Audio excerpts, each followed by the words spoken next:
I think we are live. Okay.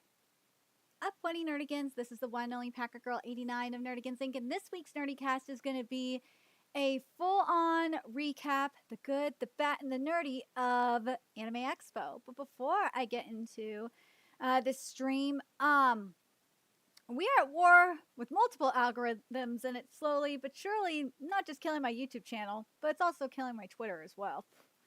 And in order to defeat the algorithmic beast that be, we need you to please hit that like, share, and subscribe buttons. And because, of course, this channel, let alone this live stream, are not sponsored, if you love what we're doing and want to help keep me, my adorable little Bubba Kitty, who's somewhere around here, hopefully being good kitties. Oh, God, I don't need a bad kitty on my hands. And this operation, again, literally alive and kicking, so we can keep bringing you more anime and manga content, whether it be for live reactions, news and analysis, and live streams like this one. Feel free to hit up our Cash App, PayPal, and Coffee. Links are in the description box below, as well as the link to our Patreon, where we are doing our anime live reaction content, because unlike YouTube, where we constantly have to worry about getting a copyright strike for showing anything on the screen, well, Patreon, we don't have to worry about that. So I can have my full setup of the anime and manga side by side and have the audio to boot, which is not only great for busting a botch localization or two, and we have busted a lot of botch localizations thanks to the audio. It's great for when we cover anime original content like we did with Dragon Ball Daima in both the sub and the dub.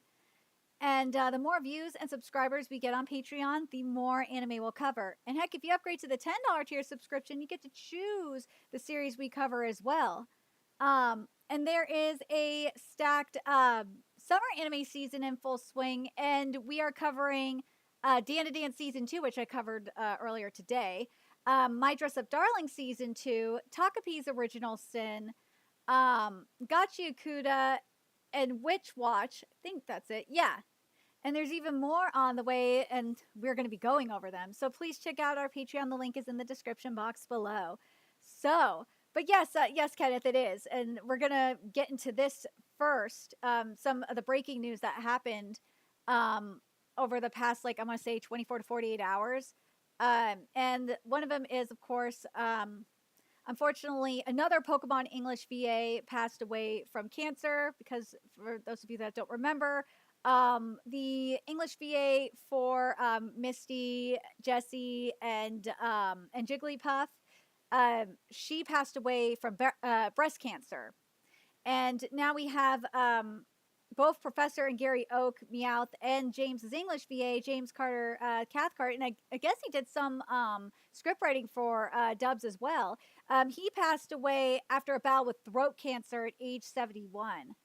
I really do hope that, as I put here, I really hope that Veronica Taylor and Eric Stewart are doing all right. Because I know, hi Jordan, because I know, like, when Rachel Lillis died, it really hit Veronica hard. So I'm hoping that she's doing okay. Let's see. We got that.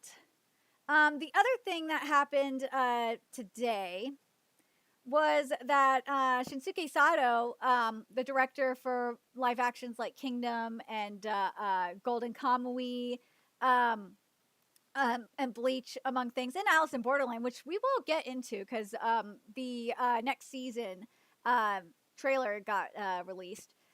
He confirmed that the next entry in the Kingdom live action movie franchise is coming out in summer 2026. And as I put here, if you have not watched the Kingdom live action movies, they're like the golden standard now for live action adaptations of anime and manga. Go watch them. They are all available on Netflix. And obviously, if you want to sail the high seas, sail the high seas. But dude, Shin looks so badass. We got Shin in his armor here. He looks so freaking sickening. God. Oh, God. Okay, so this is what El Shinsuke Sato said via the Kingdom website. He said, Kingdom is returning. 5 years after filming The Return of the General, the same team has gathered again. And this has been the same team since the first Kingdom live action. We have continued to create images that were always said to be impossible to film. Yes, they have. And all the cast and staff have grown through challenges and training, just like Shin in the High Shin unit, and have always faced numerous difficulties. We have taken on this long project with a single belief, just like a Zing, and the road continues. The project has been carried out in strict secrecy, even from those close to us. Ooh, man, we would like to deliver an exceptional world that can only be experienced here. Please look forward to it. And they've done a really good job. Again, go watch the Kingdom live action adaptations and you'll understand. Hi, Tehillim. Hi, Liam. Shalom, Liam, I should say. And then we got this great comment here from the mangaka Yasuhisa Hara. He said this, it has been decided that a sequel to the movie Kingdom will be made. The sequel to The Return of the Great General will return to the big screen next year. And it was said that it was impossible to make a live action version of Kingdom. Yes, a lot of people said that. A lot of people in the West said that too. But the movie has finally come to fruition after 13 years of serialization. I can't believe Kingdom has been going for 13 years. It has, and I enjoy covering it. And I never dreamed that it would become a long series that would be produced for such a long time. It is frustrating that there's so much, still so much, oh my God, that there's still much I cannot tell you, but I believe that it will be powerful, exciting, and moving, and more moving than the previous 4 films. So please look forward to it. I'm so hyped for this, because for those of you that don't know, and this is what makes Shinsuke Sato's live action adaptations so good, is they have the mangaka co-write the script. So Hara has been co-writing all the Kingdom live action adaptation scripts. The mangaka for Golden Kamui co-wrote the script for the Golden Kamui live action. And I could be wrong about Kubo co-writing it. I know Kubo was supervising it at least. But yeah, Kubo was there for the Bleach live action. But yeah, I'm going to be writing it. I sent this already to my editor who I got hooked on Kingdom. And he's like, yeah, you are writing an article about this. And I will. I want to wait until, because the sneak peek, there's supposed to be a sneak peek shown, according to Anime Corner, it's going to be shown tonight. So I'm going to wait for that. And then once I get that, then I'll finish I'll get the article done for it. Let's see. I'm so excited though for this. I am. And then, oh yeah, this is part of Netflix stuff, but I need to get to the other thing. Oh, this is the other breaking news here. So due to Idoro Sensei's health, Toilet Bound Hanoka-kun is going to be on hiatus this month. And this is what G Fantasy said here. Is they said that Toilet Bound Hanoka-kun will not be published in the August issue of Monthly G Fantasy. And thank you for your continued support of Toilet Bound Hanoka-kun. And due to the sudden illness of Idoro Sensei, the author of Toilet Bound Hanoka-kun, the latest chapter will not be published in August. Fucking grok, I swear. Of G Fantasy to be released on Friday, July 18th. We sincerely apologize to all readers who have been looking forward to the issue. Instead, we plan to republish previous episodes, and the cover and book jacket will be published and included as scheduled. And the next chapter will be published in the September issue of G Fantasy to be released on Monday, August 18th. And we look forward to your continued support of Toilet Bound Hanoka-kun. And Idoro said this. This month's issue will be on break just to be safe. I'll take it easy and rest up, and I'll be back with good work for the next issue. So please continue to support me. I hope that's the case. I hope that it's just Idoro Sensei just needs to rest for a little bit and then get back to work. Because Toilet Bound Hanoka-kun is, if you are not reading it, why? The anime, I tried covering the anime, but it's like, I don't know, it just wasn't doing it for me like I thought it was. Of course, we'll get into this when we talk about like the Netflix stuff like this. But this was funny. So for those of you that don't know, Annie Rave and Sugoi Light have been in like a fight for the longest time. I think it's been over a year now, right? Or no, it's been at least since April 13th. And it's fucking hilarious, man. It is. And like I think it all started because Sugoi Light like exposed all of Annie Rave's alt accounts and shit. And don't follow them. They are just engagement farmers. But this is what he went in on here. Let me read what Annie Rafe said, and then we'll read what Sugoi Light said. The audacity of the same leaker that leaked Grand Blue Season 2 episodes. And by the way, yes, all episodes of Grand Blue Season 2 have been leaked, by the way. To say it is unfortunate when they are the ones behind it and people still show them support. This is terrible. These are just people that take advantage of weak security in streaming websites and ruin an entire project. And the person behind the Grand Blue Season 2 leak, aka data mining, a weekly secured streaming website, is now trying to gain sympathy from the public and pretend like he is against it. I'm telling you, anime studios, you guys need to upgrade your IT. I swear. Your IT security. You cannot make this up. The anime community is so gullible that they swallow these leakers' words as gospel. They are given credit under the leak. Do your research. Annie Rave, shut the fuck up. Seriously. But that's what Sugoi Light said here. The schizo Annie Rave, aka Anime Sumi at Misinformation again. Sugoi Light is not Okup, which I know James Hansen has a lot to say about that. Okup is not behind the Grand Blue 2 leak. He deleted his account. Yeah, he had to because I think he got busted. Chat group's currently on hiatus and someone tried to frame him. And how people still give that engagement farming pathological liar douchebag on platform. How are people still doing that? Well, because they fall for it. Duh. And then it gets even like more insane. And this is why I said, oh honey, the girls are fighting, because they are fighting. The girls are fighting. Then you got this, which I think is funny. Sugoi Light is not right in the head.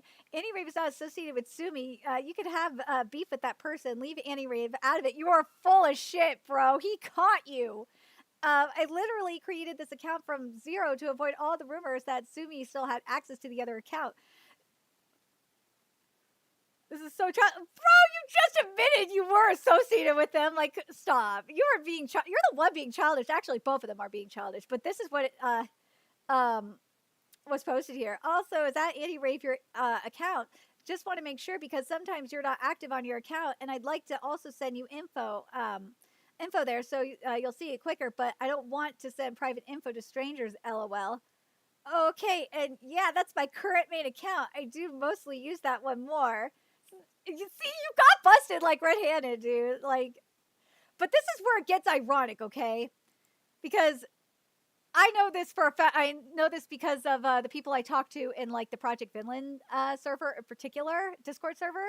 And this is why I find this extremely ironic. Is the person who expresses distaste on leaks is the very same schizo who copied leaks still at the time of posting from others, reposted for engagement, and they mislead self-justifying own actions on purpose by adding officially or wording to make them look like official news. Yeah, Sugoi, like you kind of did that with Vinland Saga. You did with the final chapter of Vinland Saga, which is coming out this month. When it was announced, I sent the tweet that Sugoi Light posted to my friends in the Project Vinland Discord server, and they're like, "Yeah, that fucker just stole it from us." So it's extremely ironic that he's saying this. Oh my god! Hi Sakuramita and hi Rocky. I know. I wish I could go to Anime Expo. Like, I can get access to Anime Expo under press. I can get it for free. That's not the issue. It's all about because I'm 8 hours away from I'm like 8 hours north at least from LA, and it would be all about getting down to Los Angeles and having a place to stay. Like that's the main problem for me, and also someone to take care of the kitty. But yeah, I really want to go. I'd love to go to Anime Expo. I wanted to go this year, especially because of they had like, and we'll get to it. Like they had Itagaki Paru, the mangaka of Beastars and Sanda. They had the mangaka for Gachi, both the mangaka and the graffiti artist for Gachi Yakuda, Hideyoshi and Arana. I would have loved to go. I would have loved to go and ask them so many questions. I hate that, and it just reminds me, like, I hate Crunchyroll for getting rid of Crunchyroll Expo, because that was where that was, like, the one convention I could go to that had industry panels near me, and now there's none, which really sucks. But also, something that happened in the last 24 hours is that Netflix is partnering with Korean publisher Kakao Entertainment and Korean studio Sane Pictures for Soul Leveling live action adaptation. So this is not a Hollywood adaptation. No, this isn't like what we saw with that bullshit bet. Nah, it's not like that. This is going to be a Korean production. And it's going to be directed by Lee Hae-jun and Kim Byung-seo, who have worked together on other projects. And Sung Joon-woo is going to be played by Byun Woo Seok, who was in K-dramas like Lovely Runner. I don't think, the thing is though, is I don't think everything needs a live action adaptation. Kingdom Kingdom is an exception, okay? Because Kingdom's anime is complete ass. It is. And the live action also has Hara working on it. Like, if you have the actual mangaka working on it, or like the light novel author or whatever working on it, then I can be like, okay, there's a little bit more validity here because you have the actual author working on the production. And they're the ones, like, they're making or breaking it. They're changing the story or whatnot, if there's changes, which tends to happen with live action.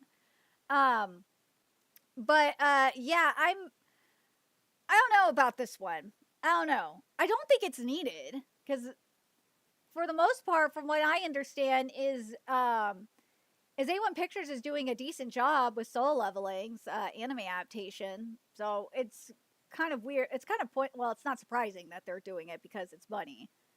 But oh god, some of the, like, I'm just thinking to myself, like, how are the Shadow Warriors gonna look in live action? It's probably gonna be some shitty CGI.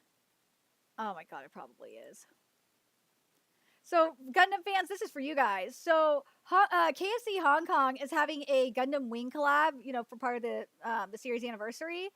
And it's all available only to those spending like around $6 on food and drink, and willing to, it says, and willing to pay extra for collectibles too. And like, some of the stuff is cool. Like, they have a Gundam Wing, a Wing Gundam Zero chicken bucket, KFC chicken bucket. Like, dude, I would totally want that. I do. Like, I'm surprised that KFC isn't doing it here in the US, because the US has a decent size Gundam following. It's pretty goddamn big, mind you. And a lot of people, like, my age grew up on Gundam Wing. So, like, this would be the time to have a Gundam collab, KFC US. Seriously. And the same goes for Genshin Impact. It's like, dude, what the hell? These collabs need to be happening here, not just in Asia. But I'm curious, are you guys interested in like the KFC bucket? They have like different like acrylic stands and stuff too, but at that KFC bucket, man, it's so nostalgic. It just makes me think of like different collabs we've had in the past. But at the same time, I'm like, did we ever get like a KFC bucket like this? I don't think so. I know we got drinks, but I don't think we got KFC buckets like this, which is pretty sickening. Okay, now this. Why, Crunchyroll? Why are you wasting people's subscriber money? Okay, so Crunchyroll this is very reminiscent to what we saw with Crunchyroll partnering with Megan Thee Stallion, but they're doing it with Mercedes Moné, and they're calling them a international wrestling. Who the fuck is this person? I have no idea who they are. They're calling them an international wrestling legend and culture-shifting powerhouse, Mercedes Moné. Who the fuck is this? Like, there's other like wrestlers that incorporate anime into their shtick that should be getting a partnership with Crunchyroll. Not this bitch. Like, I have no idea who the hell she is either. Let's see. Bridging the worlds of anime athletics and anime-loving athletes. This collab celebrates reinvention, empowerment, and making your entrance look like it's the main event every time. That's right. You can't do it with a man, even if the people that I'm thinking about are black. Nah, you can't have collabs with them, apparently. Jesus Christ. In her own words, this collection represents how I envision myself as an anime hero. Oh, God. And I'm so excited for fans to see not only that, but how much anime influences my everyday life. Anime has helped me find my inner superpower. And now she's channeling that inner superpower straight into Crunchyroll exclusive pieces for fans who are ready to turn heads and turn the page. Again, who the fuck is this? Like, I know there are again, I know there are wrestlers that that use anime as part of their shtick. They wore Saiyan armor for freaking sakes in one of their fights. But like this, I have no idea who she is. Now let's take a look at the design. Is cute though. Like it is cute. I'm not gonna deny that. I like this color palette too. But like there are there's a Japanese wrestler too. Like there's Japanese wrestlers that Crunchyroll could partner with for this. I don't understand why. Why this one?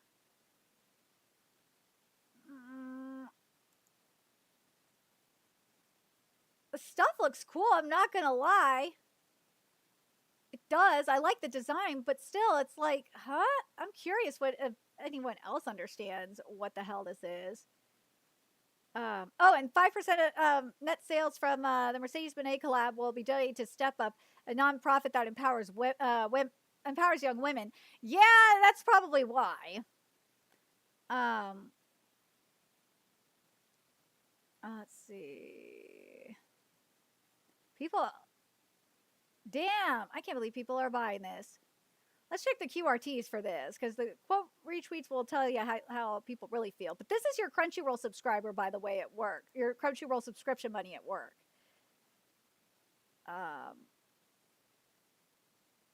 Let's see. Mercedes is overrated. She's terrible, and she's not as popular as she thinks she is. Mercedes gets entire Crunchyroll collab after winning multiple titles after leaving WWE and being cast in a Star Wars show. Oh, God. Like, seriously, this is so stupid.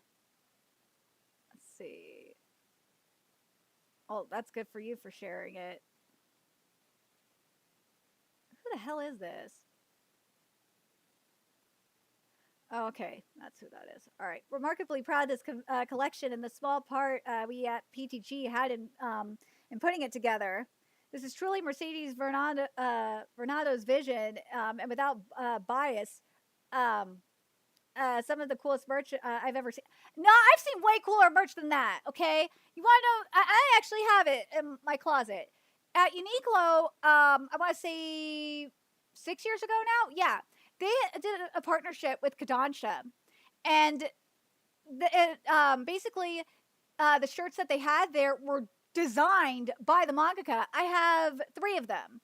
I have an Anatsu no Taizai one, which is really sick. It's like a light blue. I've worn it on camera before. I haven't worn it in a long time because I want to make sure it stays like preserved and whatnot. I have a One Piece one. I have Zoro, or I have 2 One Piece ones. I have Zoro and I have Sabo. And then the other one I have is a Hajime no Ippo one with Takamura. Like, that is a collab. And in the case of the Natsu no Taizai one, like, it takes up the entire shirt. It is so sickening. I love it. But yeah, like, this collab, though, is like a huge what the fuck. She ain't the GOAT. Sorry. She's not. I don't know who the fuck she is.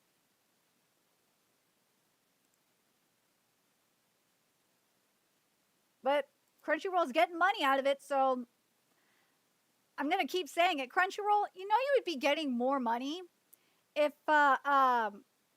you would actually, you know, have Crunchyroll Expo back. You would be getting my money. I'd find a way. I'd find a way to go. Actually, I wouldn't have to pay money for it because I'd be under press this time, and I actually have a place to stay. It's just a matter of watching the kitty. Also, Dr. Stone, mangaka Inagaki, he confirmed that they supervised all the anime original content featured in the upcoming season. Part of me, I'm torn because part of me wants to watch Dr. Stone's final season if this is the case, because there's a lot of content that I could see being in there.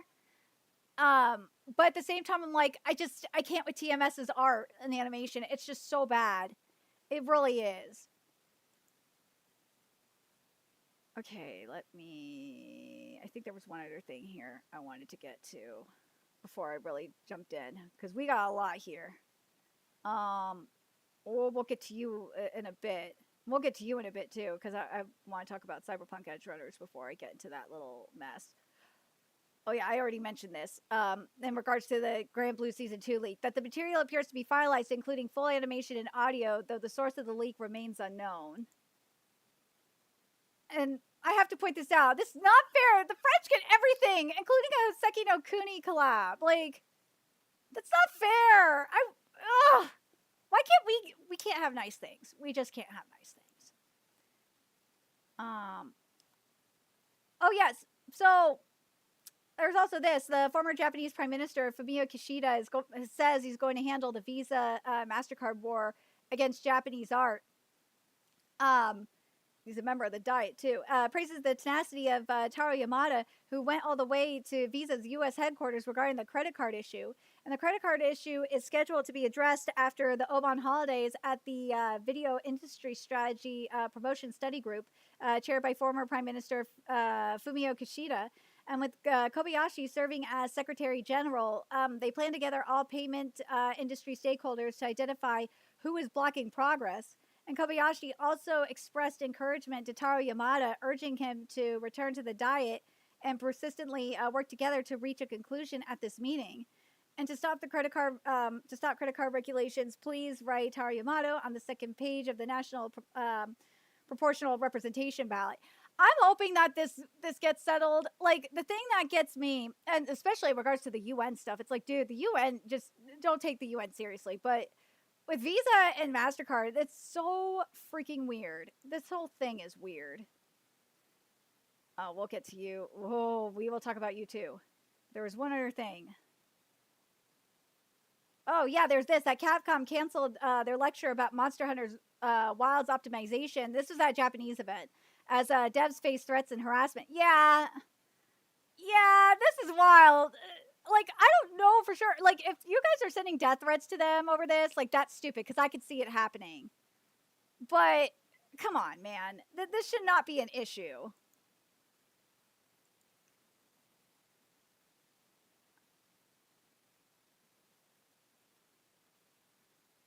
Oh, is it not? Oh, it's not working? Oh, hold on a second. Let's fix that. Hold on a second.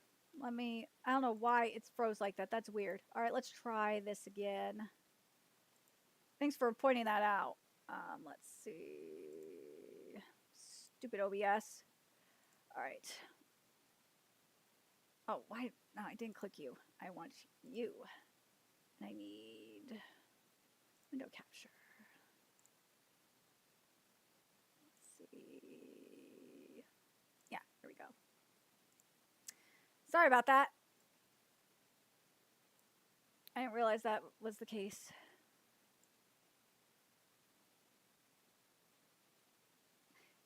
Yeah, that Kishida. Oh, by the way, I added something to the menu. If you look down in the description box, because something I finally did, and I'm gonna incorporate it into my YouTube memberships now that I know how to do the gifted links.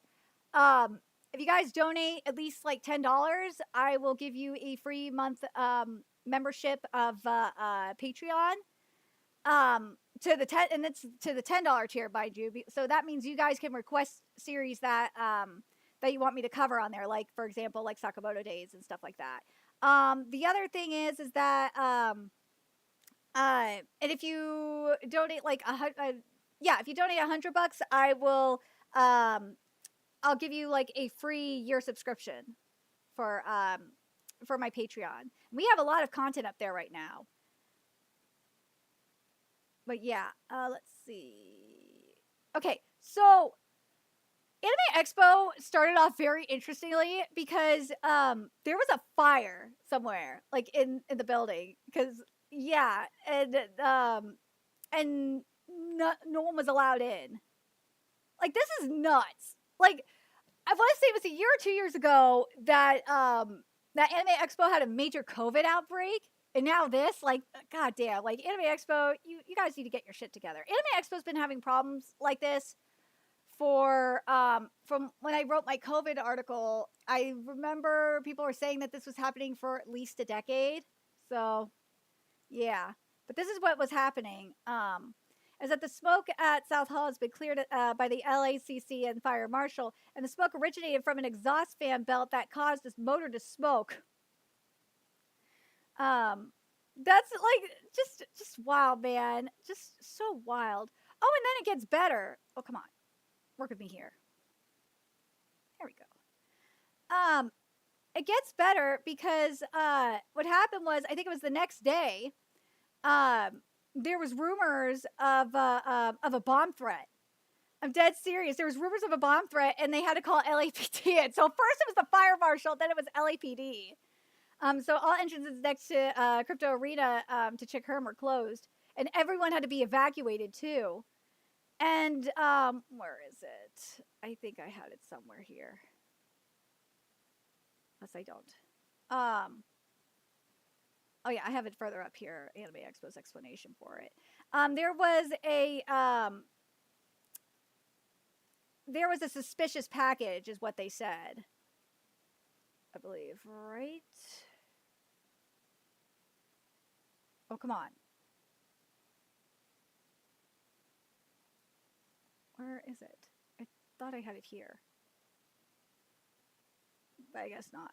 But yeah, so also, but yeah, it was a suspicious package. We don't know where it was or what it was, but yeah, they had to have LAPD come out and double check and make sure everything was all right. I thought I had it here. Sorry, I just want to make sure I'm wrong. Oh, so the other thing, I know we watched the Chainsaw Man trailer last week, but I saw this great breakdown of the trailer, and I thought, and I have to write about it anyway, so I figured we'd go over that too in a little bit. But I'm just trying to see if I have. Oh yeah, there's the other thing I wanted to cover before we really get into the rest of the Anime Expo stuff. Is that Crunchyroll is bringing Tokyo Ghoul to theaters for one day only. And yeah, you sink your teeth. The Tokyo Ghoul Celebration consists of season 1, episodes 1, 5, 8, 10, 11. And it's only available in English dub for one day on July 21st. That has to be the most random thing. Like, first of all, you could just have both the sub and the dub available because not everyone likes the dub. And also, like, what? This Anime Expo was really good. They had some really good stuff here. I really wish I got to go. Oh yeah, there's this too. I forgot. So I saw this story the other day, and I'm like, yeah, this needs to be talked about too. So this anime industry vet, I didn't click on you, Netflix. Go away. Oh, come on, computer. Like, stop being dumb. There we go. There we go. So, apparently, according to this industry vet, Amanda Nadawa, that this was Warner Brothers approached Viz like back in 2006 when Bleach and Naruto were big on Toonami, and let's see, and what they did, they asked which IP would be the best to adapt to live action. And what they said, what Amanda said was, I think they WB wanted to adapt Naruto because they felt it would go down the same path as the Harry Potter movies. But I countered and said Bleach because unless there is a writer and director attached to a Naruto project and they worked great with kids like Chris Columbus, it wouldn't work. It's super problematic when working with kids. Oh, God. Which is true. But, geez. Fast forward today, and now Naruto is in pre-production at Lionsgate, and Bleach live action is in develop. No! Bleach's live action is in development at Warner Brothers? No! Why? Shinsuke Sato already did one. Like, no! No! Why? Why is Warner Brothers doing a Bleach live action? There's already a good Japanese Bleach live action movie, and I believe it is on Netflix. So, last I checked, it was. But Jesus Christ, man, it's wild. Oh, we'll get to Crunchyroll's interview later as well. trying to go in order for like in terms of events, but my bookmarks suck and would not put everything in order like I wanted them to. Oh, we got stuff about One Punch Man. Oh, we'll get to Dragon Ball last probably because that was a separate thing. I think that's mainly it, right? From here. Oh yeah, and then we got that. Okay, so I think where we're gonna go with next after that insanity that happened is the Will Smith stuff is going to be last too. I just realized that should probably be last. Oh, the encoding is overloading. It shouldn't be. Should be fine. Where is it? Oh God, come on. Yeah, here we go. Let's start. I think with Cyberpunk probably, right?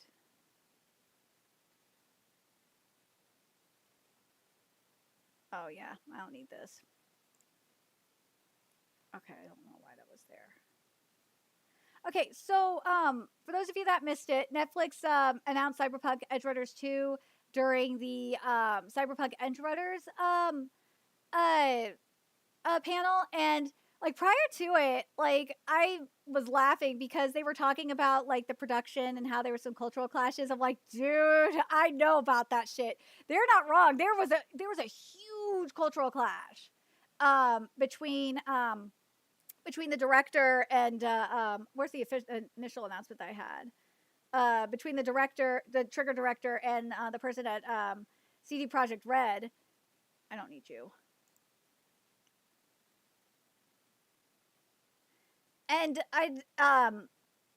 here it is. Here's the thing I was looking for. Was this? Because the trailer came out the next day. But yeah, this is what I was looking for. Not you, stupid Twitter. Swear. Here we go. This is what I want. So, well, the only character, yeah, he was saying like because the thing was leading into it was David is dead. So yeah, David is pretty much dead. So here's what the staff is. There is going to be a new director, Kai Igarashi, who worked on episode 6 of Cyberpunk Edge Runners.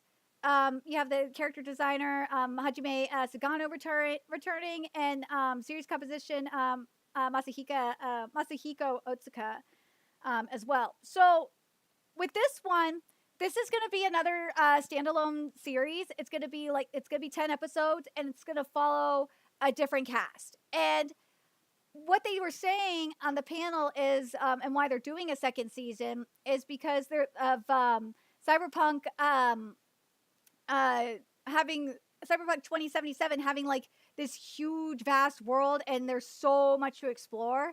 So I'm totally fine with that. Like I am. I'm worried. I'm really worried about how Cyberpunk Edge Runners 2 is going to go. I know some people are annoyed, but I mean, as long as it's following it like a new cast of characters, and I'm really curious because one of the things that they did fight over in terms of the production of the original Cyberpunk Edge Runners was which was it? It was Rebecca and having a lolly in there. They were not happy, and Netflix says when it's coming to Netflix when it's ready.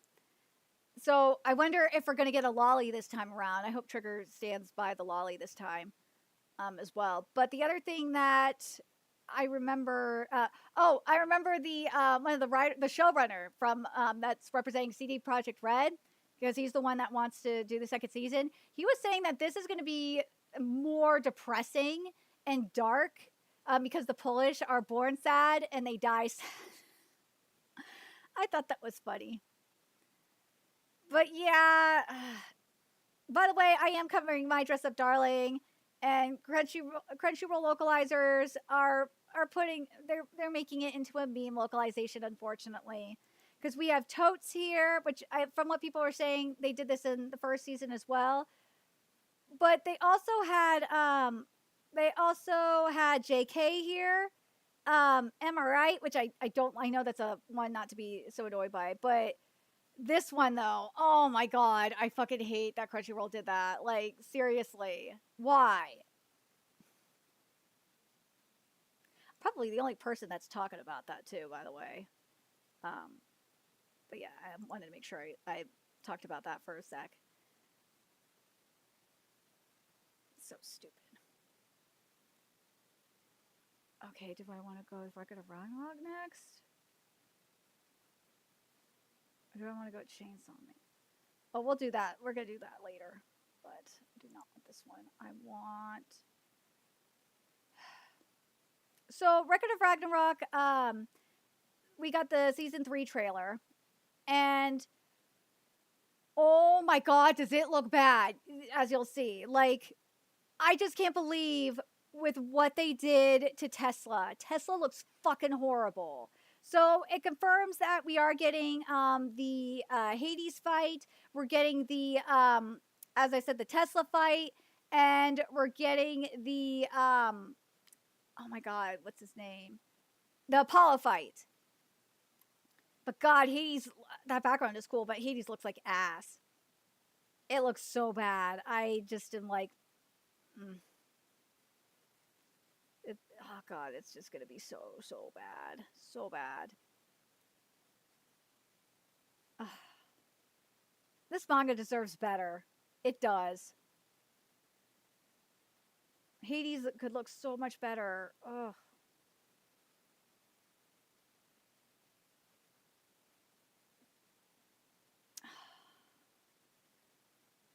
I feel so bad. I do, because it's like, it's not fair.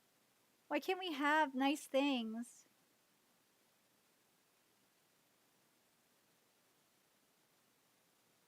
Wait, does this... I know this had the thing with the, yeah, this should have a, hold on a second. You are being stupid. Stop it. Where are you, Tesla? I know you're here. Yeah, here it is. Look at that! That's not Tesla! I don't know who the fuck that is, but that ain't Tesla. And I'll show you a comparison, too, in a little bit. But, oh my god, it looks... It just... I just can't with this. That I don't know... Why? Why'd you do this to my boy? Beelzebub looks okay. He could look a little bit more emo. But, yeah. I wish Beelzebub looked a little bit better.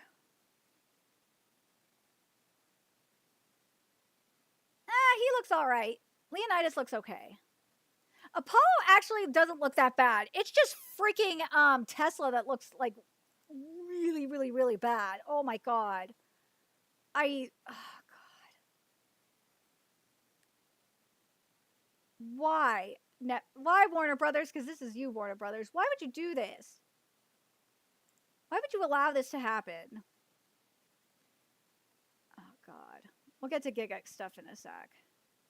I want to try and find the comparison video that I have for this.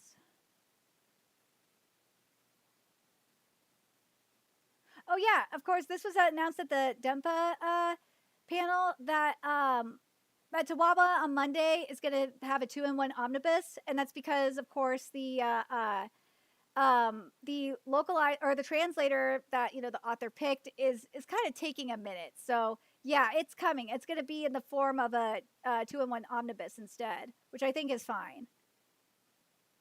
We'll get to you later, Jaden Smith. We'll get to Black Clover in a bit too. I want to find that freaking comparison I had posted. Nah, we don't need this one because there's not much going on with the JoJo. Unfortunately, in regards to Steel Ball Run, all they did was they released the production team, which is roughly going to be the same team as Star Ocean, I believe. Yeah. Stop doing that. Here, this is what I wanted to show. Come on. Look at this shit.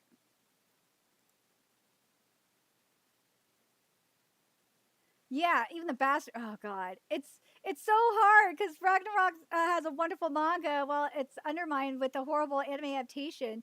You can't call it an anime adaptation. It looks so bad.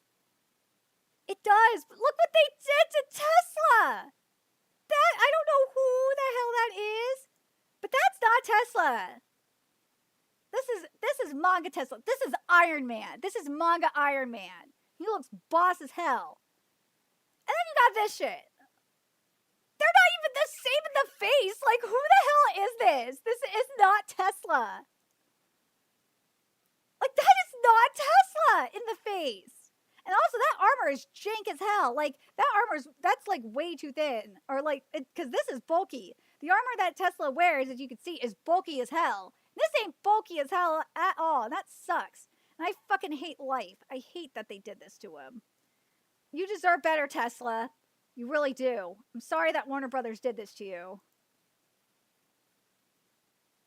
Yeah, the manga is always superior. In the case of Ragnarok, oh yeah, the manga is always superior, and I strongly recommend reading it.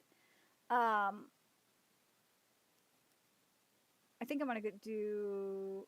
This is for my article, but this is let's get into this breakdown of the Chainsaw Man Rize arc trailer, because that trailer looked really nice, but what this thread did was they talked over the content of the actual trailer, the cuts and animation of analysis of each cut. Let's see. So the first cut was actually a pleasant surprise. If I put this in season 1, I doubt that it would stand out all that much because the colors here match the art style of season 1 a lot. It's nice to see that things Nakayama had set up are still the foundation of the movie, which I agree with. Like, you can't just like completely like do a 180, but some of the stuff, sure. You can clearly see the changes between the art direction of season 1 and the movie, but at the same time, nothing has really changed. There's a subtle grading color change. Otherwise, it's almost the exact same picture. But that's the thing, though. Like, just having a little bit of color added into it really changed it and really gave it new life. We now come to what Chainsaw Man was literally known for, character acting animation. Ryu Nakayama set the vision, and now it is what Chainsaw Man's animation is left for. Also, the flower isn't white, the one Denji gave Rize, so this scene is from the last chapter of the Rize arc. Ooh, that's true. I know I said character acting animation for a rotating flower and smoke animation, but I don't really know how to classify it, so deal with it, please. It's just an animation of simple things that, if removed, wouldn't change much, but the staff want to go out of their way to do it. Well, the flower means a lot, so. Also, love the I think it's so vibey and really feels like something you would hear from a Rize arc song. I will agree that with the song that they chose, it's really good. And from what Kenshi Yonezu said, is that they had, when they were writing the song, they had the Rize arc right in front of him too. So like they really thought it through. But yes, the sexy panel is here. I'm so happy the sexy color spread made the cut. Thank God. Beautiful character acting animation. Love the pink outlines to make it dreamlike, and absolutely incredible drawings, that's actually the color palette used in the colored edition. So I'm glad they stuck with that. I really love the color grading. It kind of looks like the original pre-anime Chainsaw Man PV with its turquoise-ish colors. Also, any scene where these three are together is something worth cherishing for me. So thank you for putting it in this trailer. It looks so much better. So scenes like this would never be allowed in season 1 due to the realistic vision, but it's just the right amount of cartoonish. Like, look at how smooth it is, and the transition is so seamless. Like, 10 out of 10 cut. I want to know who did this. Tatsuya, that was probably you. Look at this. Look at the different facial expressions Denji makes. Denji isn't just feeling joy. Every single face here is a different emotion that Denji feels right now, which is really, really nice. I do love that. I love that they did this. So scenes from the previous trailer, not much to say. Gorgeous drawings, beyond awe-striking sceneries, incredible character acting, and the Rize phone booth scene is animated by Junpei Chikazawa. Okay, so here we go. Also, look at her. She looks really good. Rize looks amazing. The scene reminds me kind of when Subaru asked Amelia's name in ReZero. And man, they really nailed the cafe visuals. This is exactly how the manga reader within me imagined it. Yeah, they definitely nailed this. I will agree. After some reused scenes from the previous trailer, we get a little peek at the runaway scene. This is kind of surprising. I expected it would look much darker and much more bluish. Literally every fan animation I've seen of this scene also has the same idea, and the key visual also did it too. Maybe I really hope that it changes to like that bluish color when we get to it. Gorgeous layout, satisfying perspective, and some really fitting color scripts. This is just one. This is just 1-to-1 how I imagine this scene in the manga, and maybe I'm the creator. Okay, let's talk about how well edited this trailer is. The scenes flow together so seamlessly. It's actually praiseworthy just how well done it is. I wanted to see a bit more of the pool scene, but the splash of water is enough to satisfy my thirst. Joke. Let's see. Looks like Yamasawa, the incredible amounts of volume in this scene with minimal line work is something he excels at. To be frank, everyone in this movie also does. That is very true. It is. Also, I kind of like what they're doing with the eyes. They are still very detailed, but not as processed as season 1. This is so beautiful. Oh my god, with the fireworks. That Bomb Devil cut is fucking incredible. The effects animation on top of it is so satisfying to watch. One of the biggest highlights of this trailer because, oh my god, it's perfection. I do agree with that. It is. It is so good. Look at this. It's so beautiful. This is gorgeous. So now let's get into the action scenes here. So the scene went through some changes. Bottom one is the new one and the top one is the old one. It's not much darker, and holy fuck, they increased the number of wires. They did. Damn, how? People were literally freaking out about how detailed the original cut was, and they just, yeah, I'm so happy with this. Who in their right minds would go like, oh, I drew 1 billion wires. Not enough. Let me draw 1 billion more. So this cut is presumed to be either, Sunakahara, Wailing Zhang, or Verkreek. But this, though, I have no words. I thought that one explosion cut from teaser 2 looked fantastic. This is just on a whole new level. And the sheer effects density on my screen is absurd. The number of smoke blobs, debris, and smoke layers with the really strong Rize drawing is otherworldly. Yeah, it looks so much better than the first trailer. And I knew that, yes, I didn't know Beef could crawl like a centipede. He's best boy for a reason. And really goofy cut, but don't let that distract because in the background there is 4 whole layers of effects animation. Drawing Beam and Denji with some wind would have been crazy already. Let's see. This cut could be used in more frames, but the meme potential this has is crazy. Love the camera swing. It really sells us looking from Denji's perspective. Oh, it does. As he gets his ass beat. Again, don't let this distract you. There is some beautiful smoke and fire effects animation here. But yeah, let's just talk about this compositing here. At the moment of impact, there is just the right amount of brightness where it doesn't detract from the animation, but also sells the power. A certain studio can't relate. Wonder which one. I'm thinking JC stuff. Like that's the first one that came to mind, right, Kitty? Oh, say hi, Kitty. Kitty Zeno has joined KittyCast or NERDICAST. It is Kitty. It is Kitty time. Kitty loves Chainsaw Man. He loves Rize. And he loves donations too. So donate, donate, donate. Let me make sure I have my phone right by me just in case. Okay, so no donations yet. Aki, dude, he does. Like, let's see. Aki looks really good. Like, I don't want to be taken down. But look, Aki looks really good in this style. He does. I'm telling you, it just took a director change. Sometimes you just need a different director. Ooh, that's a good question. I wonder if they're going to extend the car chase. I think they will. So eerie and disturbing. Everyone knows how cute Rize could be, but we are yet to see how terrifying she is. Also, that lip is so volumetric. Wow. Let's see if there's anything else in here that I need. This might be confirmation that the Typhoon Devil is going to be 2D throughout the movie. I hope so. Please, please have the Typhoon Devil be 2D. I have no idea how they are going to pull it off. The animating Typhoon is no joke. That is an insanely complicated character design. I wouldn't even mind if they used CGI for it. No, no, no, no, no, no. Use the 2D. We are down with 2D for this. But look at this. The actual cut is just insane. Every single drawing has so many layers of animation and individual details. There are individual veins. Like, this is what I want to see. The background animation in the second cut with the tornado, buildings, debris, and intestines is so praiseworthy. I can't even exaggerate, which is true. And no, you can't just do this one do this on once. What the fuck? Who in their right mind would want to animate 24 FPS slow-mo with 4 complicated characters? Smoke animation, explosion animation, debris animation, spark animation, and flare animation. This looks so sickening. This looks so sickening. Also, I noticed that this was very similar to Riki Matsura's cut on the first trailer, so I tried connecting them together, and they fit pretty well together. So the above cut is probably animated by Riki Matsura as well. And then there's the violence. Yeah, my boy finally got an appearance. It may be a split second, but don't let that distract you because there are 4 different layers of individual animation in this cut. It is sick.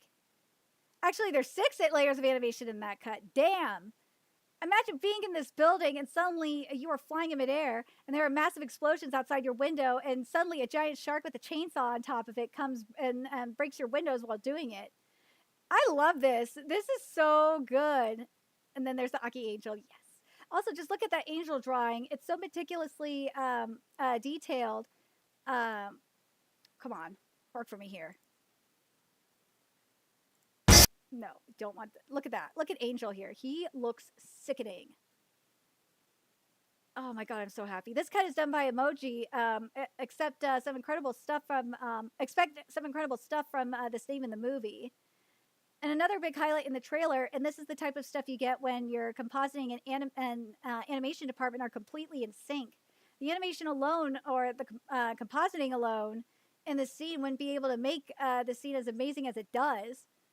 Look how gorgeous this is. Some beautiful impact frames. Yoshihara and Honhon both tend to use onomatopoeia like this, and funnily enough, one is the director of the movie and the other is the action director.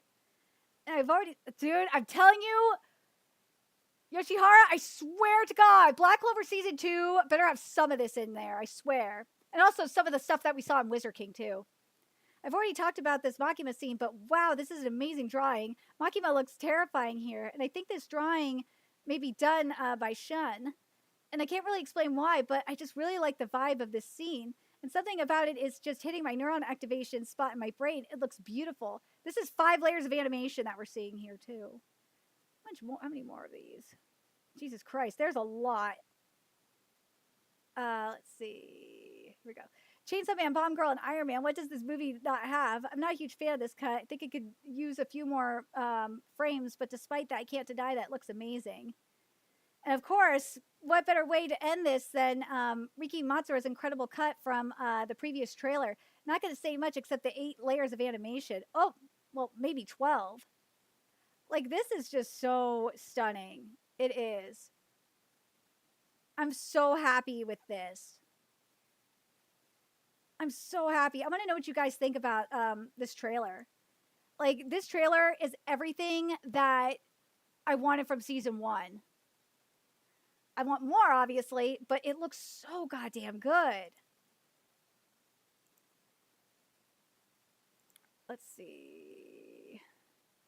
Oh yeah, this is a great way to end. I think it was it was July 4th. This was funny. So YouTube struck the official Anime Expo live stream for policy violations while streaming when they were.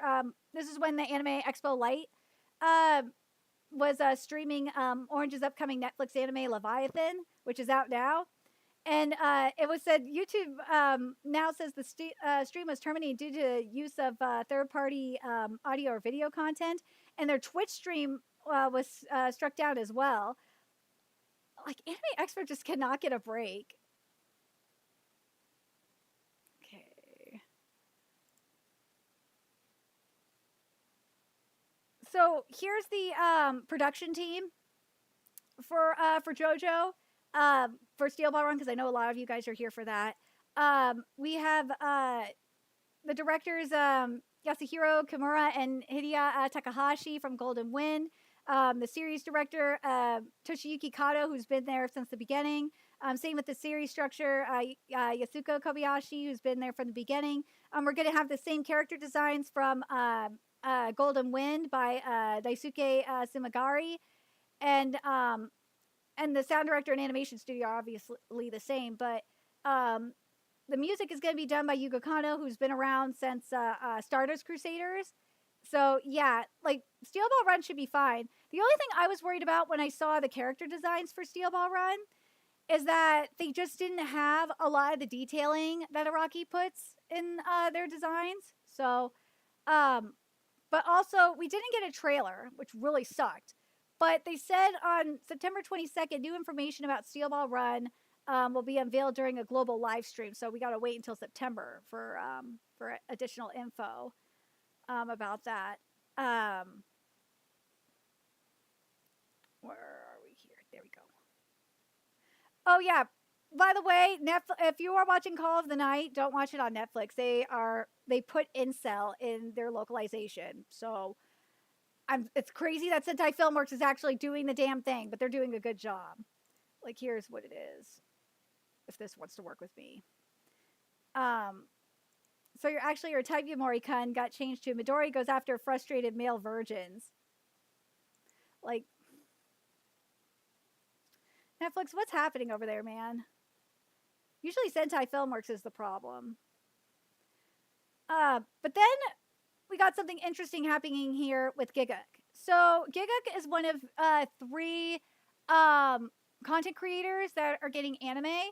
The anime is titled Bon, the Boundary of Adulthood, and it will have an in-person premiere in Tokyo on August 24th prior to streaming for free on YouTube. So this is what it's about. It's a story of 2 people in search of a new life who leave their birthplaces, traveling to a whole different world, trying to find a place where they truly belong. And it's set in a fictional world of Euthania, a land rich in nature with various magical races based on Southeast Asian mythology, which is connected to Japan via a warp gate.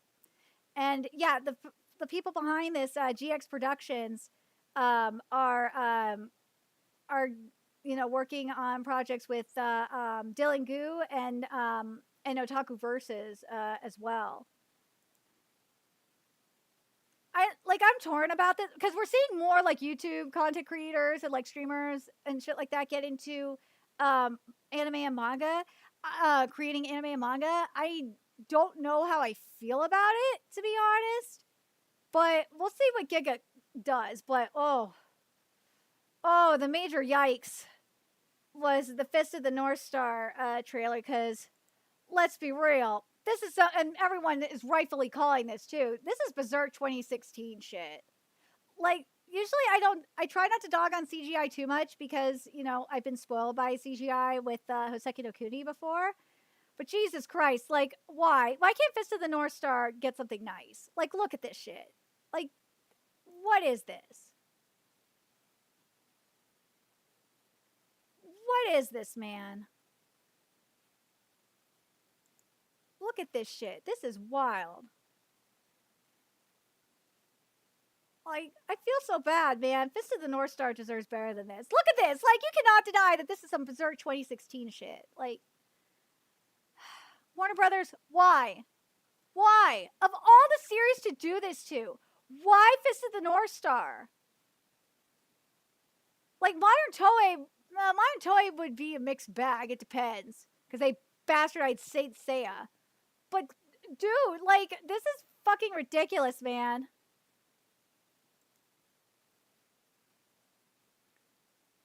It is wild.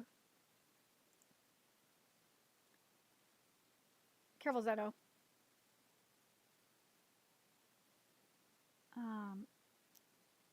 So we also got the Black Torch Anime's main cast revealed. And so we got Ryota Suzuki as Jiro.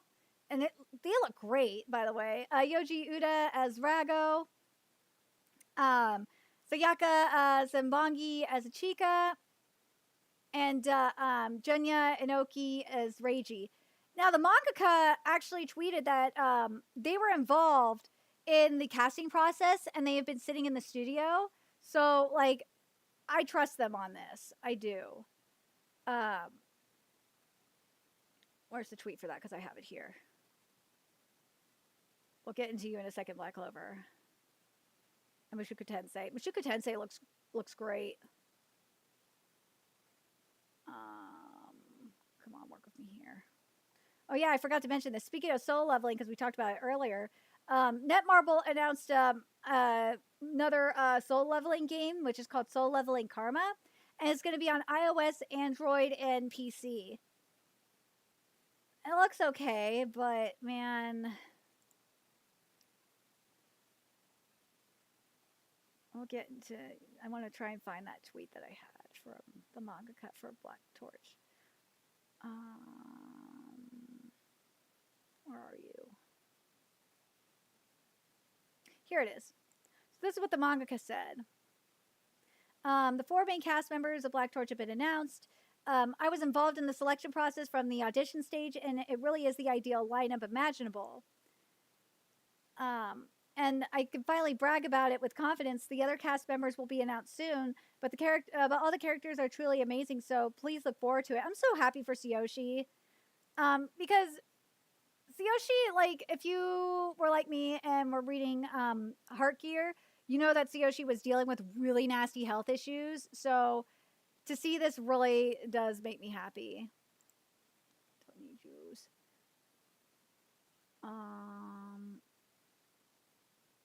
I didn't click on you.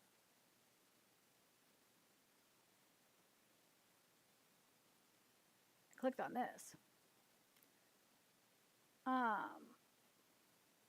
Oh, in regards to Mushoku Tensei, by the way, the chief producer, Egg From chief producer Nobuhiro Osawa wants to give Mushoku Tensei and Sword Art Online complete anime adaptations. And this is what he said. This was at the Danmachi panel. He says, let's see, because the question was, the anime series has largely caught up with the Mori-san's light novels. Since this is a very hot topic among fans, can you tell us about the future of the anime series and what we might expect? And this is what he said. He said, not only with Danmachi, but with any original work that is adapted into an anime, I always think once I start, I want to see it through to the end. This is true for Sword Art Online series and the Mushoku Tensei Jobless Reincarnation series as well. However, the fact is that without the original work, there is no way to create the anime. Please urge Mori-san to release the next novel as soon as possible. Otherwise, the next series of the anime will not be able to be produced. Let's all urge Mori-san together. Like, if you're a Mushoku Tensei fan and SAO fan, I would be extremely hyped because this means that you're going to get a complete anime adaptation, which is great. I'm glad that they're doing that because a lot of series don't get complete anime adaptations, which really, really sucks. Let's see. Oh yeah, so let's talk about Horikoshi real quick here. So at the My Hero Academia panel, wait, oh yeah, from My Hero for Tribute Reviews, if the Black Torch anime adaptation succeeds, there's a good chance that the manga version would be revived. I don't know. I honestly doubt it. I don't think they would. I don't think Shueisha's going to do that. If they did, Black Torch would more than likely be in Jump Plus than Shonen Jump. But I don't think, based on what happened with Tsuyoshi, with how their health is, I doubt they will do it. I don't think they could do it. Their health was really, really nasty. I mean, Heart Gear went on hiatus for what, at least a year, maybe 2 years or something like that, because their health was really bad, and they had to switch from weekly to bi-weekly. Like, I just don't see it happening. Even if the anime is successful, because of how Tsuyoshi's health has been, I don't think it's going to happen. I doubt it's going to happen. So Chibi Reviews just I'm sorry, Chibi. You obviously don't know about Tsuyoshi's health situation. You don't know, yeah, it's just not going to happen. It won't. If anything, from what I understand, is with what Tsuyoshi said is Tsuyoshi, I think, wants to, if they do another manga, if they, yeah, I think they're going to do another original manga. They're going to do another series. If their health is like, once they're feeling like fully better, fully, or not fully better, when they feel ready to do it, they're going to do, this is what I remember anyway. I could be wrong. They are going to do another manga. They're not going to do Black Torch. Nah. So, as I said, Chibi, I know you follow me on Twitter. You're wrong on this one. Go look up Heart Gear and look at the hiatuses that it went under because of Tsuyoshi's health. That's all I'm going to say in regards to that. But anyways, let's get into what... this is why I might actually cover the final season of My Hero Academia, is because it's going to have additional scenes.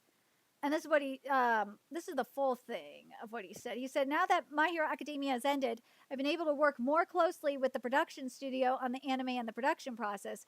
I've had the chance to suggest adding extra scenes and emotional layers to the performances. I really want more of the epilogue than anything else. Like, the rest of, like, here's the thing. With My Hero Academia's final arc manga-wise, I'm not that mad at it. I'm not. It's just the epilogue that's the problem. The epilogue is complete ass. Fix it. If Horikoshi, if you are saying that you are going to fix the epilogue, I will be fucking happy. If you're not going to fix the epilogue in anime form, then I don't know. I'm not going to be happy with that. But this is what he said here. Speaking of, this is what he said in regards to the manga. He said, because he didn't make it in person, obviously. The anime has finally made it to the final season. When I was drawing the final part of the manga, I had to fight my own internal pressure. Would this be a good memory? Or would fans feel they wasted 10 years? Like, what say you, My Hero Academia fans? Like, do I feel like I wasted 10 years? As I said, it's the epilogue that makes me feel like I kind of wasted. There was, hold on a second. I just realized something here.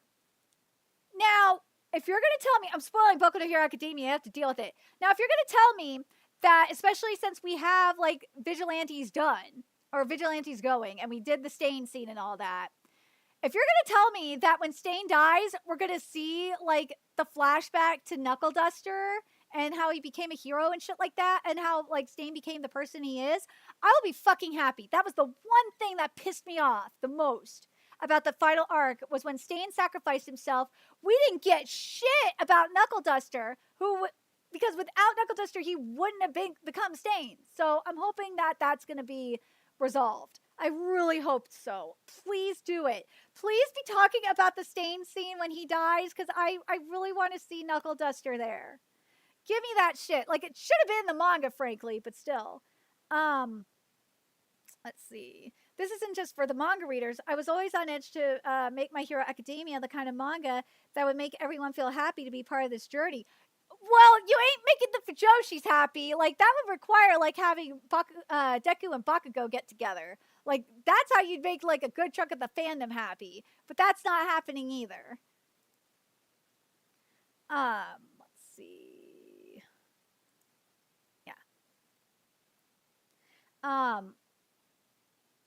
Thankfully, it seems the anime team feels the same, so they are more fired up for the final season.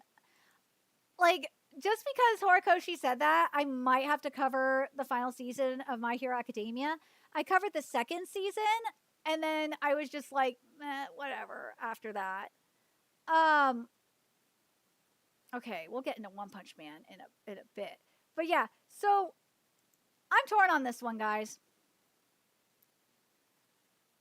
I'm happy that Yomi no Tsugai is getting an anime adaptation. Also, fuck you, Square Enix, for calling it that stupid Damon shit. It's Yomi no Tsugai. We all know it's Yomi no Tsugai. We had the fan translation calling it Yomi no Tsugai before your asses took over. You should have just left it as Yomi no Tsugai. Why they didn't do it, I don't know. But yeah, Studio Bones confirmed that this anime adaptation was happening at during Crunchyroll's panel, and it's going to be a collab between Bones, Square Enix, and Aniplex. And what Arakawa has said here, at least is what I've got, It was decided to be made into an anime a long time ago, and I've been waiting for a long time for the day when I could announce it to the world like this. I've been able to get this far thanks to everyone's support. Thank you. As of the time of writing this comment, I have yet to see Yuru, Asa, and the others in action. But in the storyboards that director Ando has been sending out one after another, they are moving around quite a lot. They are already so animated on paper, but now they have voices, colors, and sounds. I wonder what kind of fun anime it will be. I'm looking forward to it. And there is still a while until the broadcast, so please be patient. So please wait in anticipation while reviewing the previous publications. I'm looking forward to it. I am. I'm not happy that I'm going to have to deal with Square Enix's crap localization. I hate it so much. I do. I hate Square Enix for what they did. Because they changed the terms for their powers, which really bothered me. And they made it really boring. At least in my opinion, they made it boring. But yeah, something else Crunchyroll announced, speaking of, is they announced that the store is selling, if you're an Evangelion fan, they're selling Misato's jacket, and it comes with a cross as well. It looks really sick, I'm not gonna lie. Let's see. And there's also a Oran Host Club 20th anniversary collab. And God, it looks cute. I like the sweaters. They look really goddamn adorable. Oh yeah, so well, we'll get to Bleach. I got stuff to say about Bleach. So showrunner Carrie Cross announced Ruby Volume 10 because Viz Media owns Ruby. So this is what he said. He said, we're super deep in early writing and planning. I know it's been a long journey, and we're incredibly grateful for your patience up to this point, especially knowing that there's a long road ahead. I heard, it's been going downhill since, the original creator died, but I don't know. I don't know, man. I don't know what else they could do.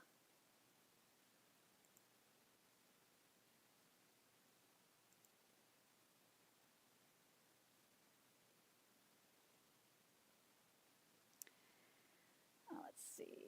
And also, make sure you guys are sharing out the stream and, of course, liking, because the more people we get in here, the better I'm going to feel, in all honesty. Also, donating really, really helps, especially since, we got to pay rent for the next month. I also still, I still got to get freaking crowns, which I can't afford, and that really sucks. But yeah, all the links to donate are in the pinned comment. But man, I'm so excited for Core 4 because of what Kubo said. Is that, and also the character designer said too, Kudo said, is with the anime original scenes prior to part 4, Kubo had these scenes in mind and we created them for the anime. These new scenes will happen again in part 4, but in new aspects, and we'll have some new discoveries, and that's including new characters. Now, in terms of the new characters, there's a couple from the light novels I could see being here that have yet to be animated, but we'll have to wait and see on that front. And this is what I'm talking about here. What does Kubo look forward to in the last part? The last part largely expands the story, and I look forward to seeing it in completion as such. And as such, I feel the need to supervise it closely. And the amount I supervised all of part 1 and 3 combined is equal to what I've done for part 4 so far. This makes me happy. This core, let's be real.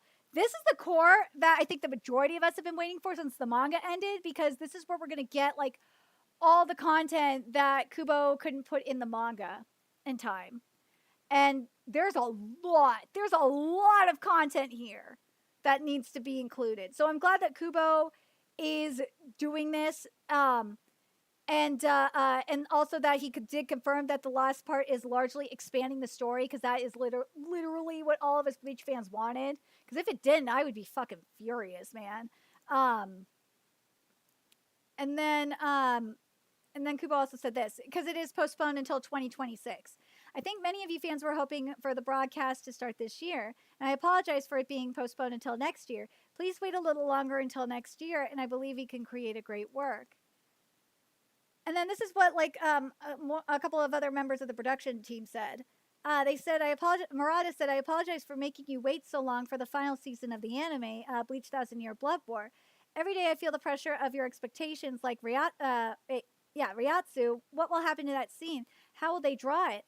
And in order to exceed these expectations in the best possible way, our entire team is working hard to create the anime.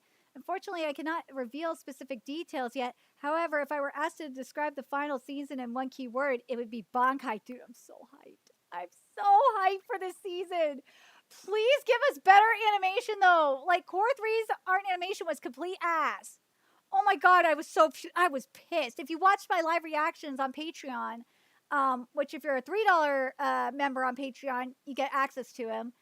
You saw how pissed I was. I was not happy with a lot of the CGI being used, and that Period like completely wasted the gorgeous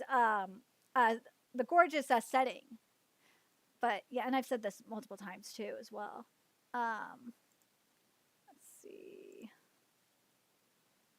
Let me know what you guys think about. Are you guys excited for Core 4 like I am? Now, as I said, in regards to Rize, this is gonna be Mappa's first rated R film. Like, I'm so happy that's not gonna be PG-13. Thank God.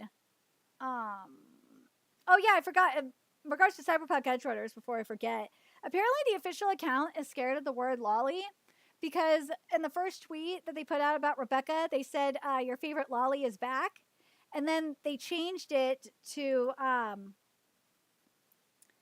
Rebecca is back. Like, why? Why are you scared, Cyberpunk Edgerunners account? Why are you scared of the word lolly? Well, I looked in the comments and stuff too. They had a lot of people, a lot of aunties going in on them saying, you can't use lolly and all that shit. It's like, come on. Rebecca is a lolly. Get over it. Get over yourself. Let's see. Where's the next one here too?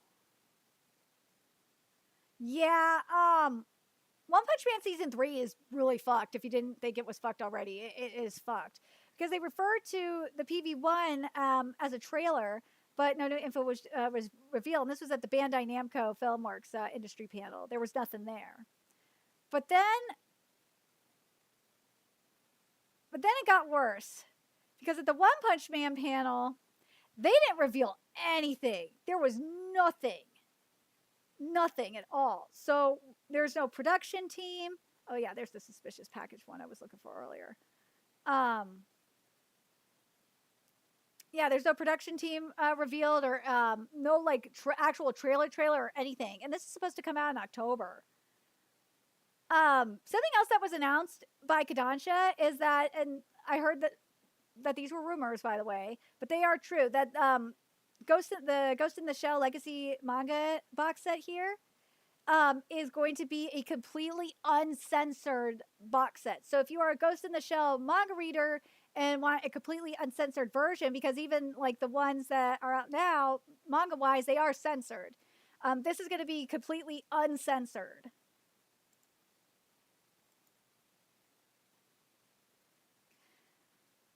Well, you mean the Viz localization? Yeah, Viz localization is going to be ass.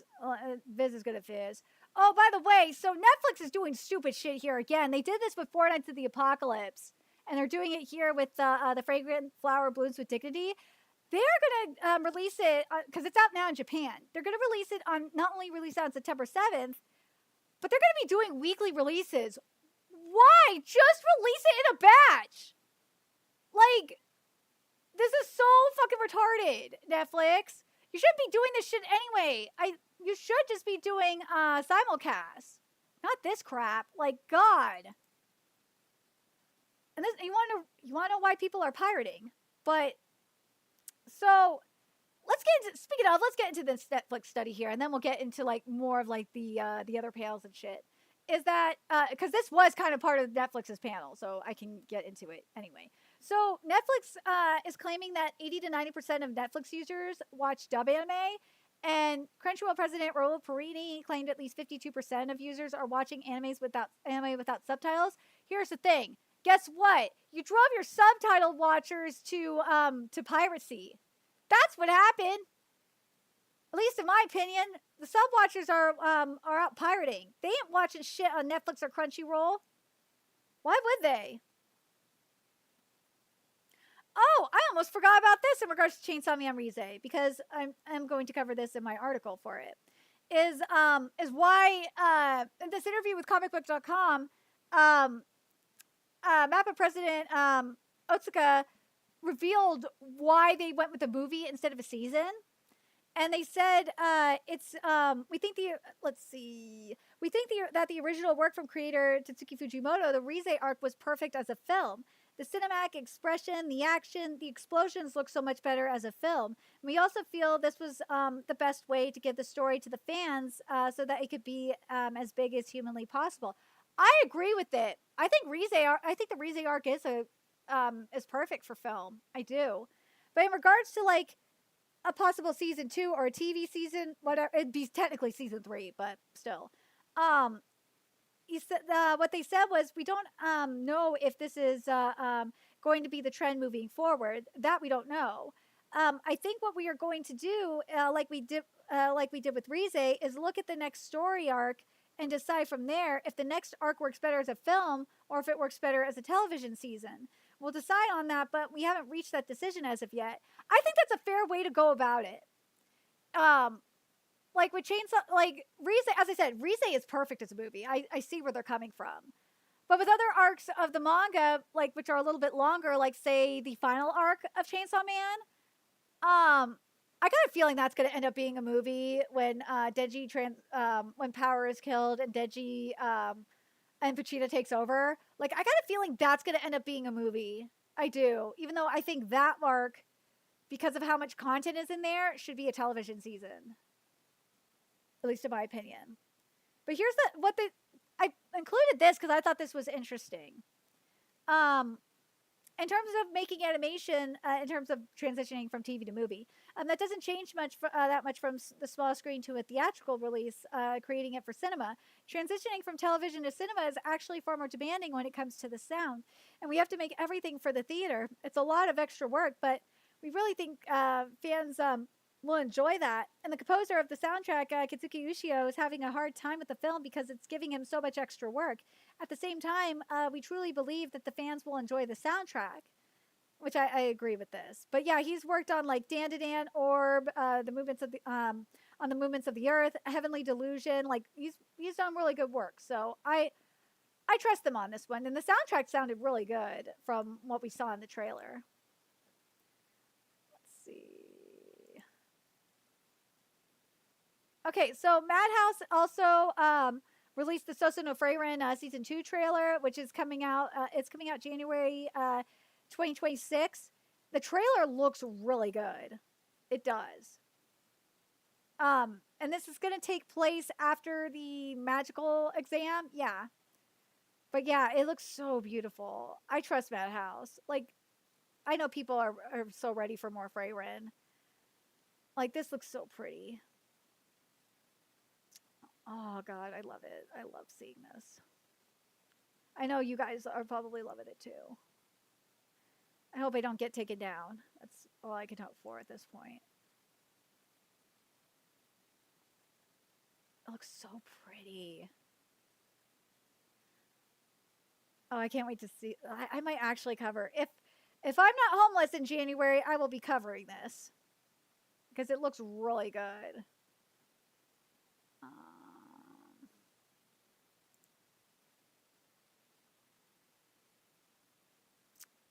Didn't click on you. Clicked on the bookmark to get rid of it. Covered it. Well, let's see. Oh yeah, I covered that already. I don't need you. Why are you here? Go away. Where is that thing for One Punch Man panel?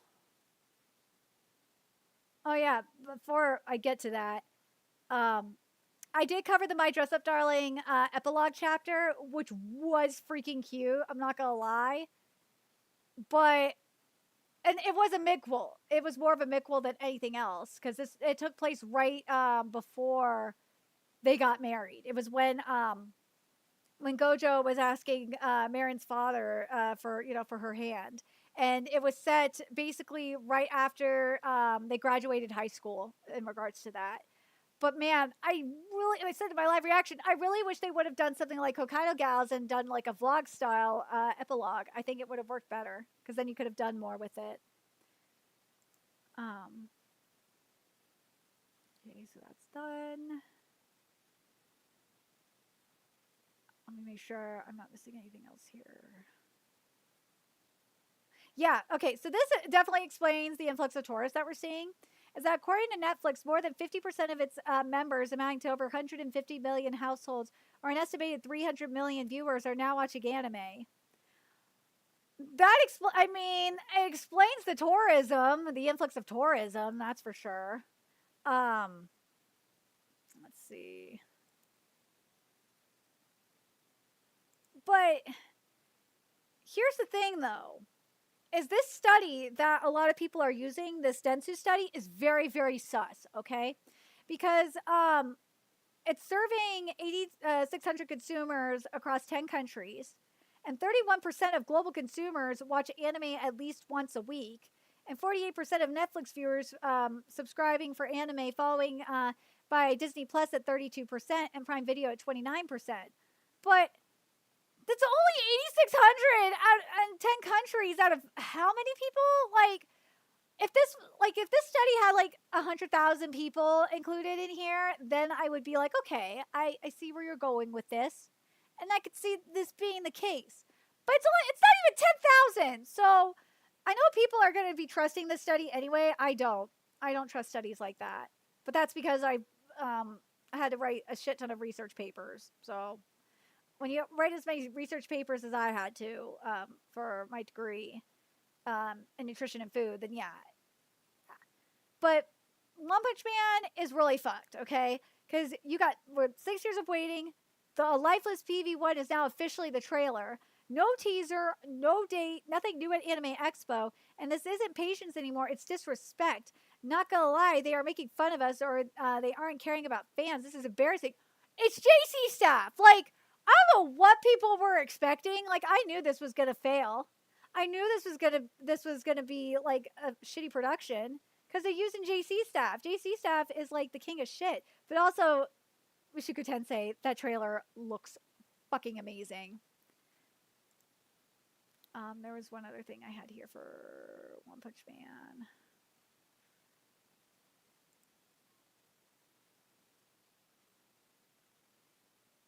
But yeah, Mushoku Tensei season 3 is coming out in 2026.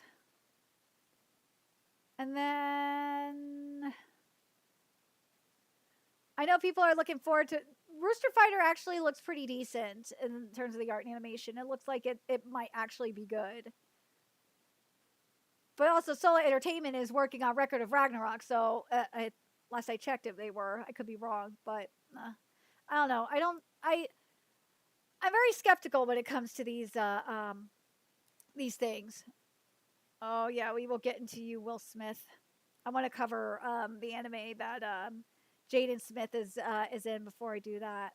There's another thing I have for One Punch Man. Oh, and we'll talk about how Shueisha and Toei are holding them hostage, Dragon Ball hostage, because it's really a goddamn shame.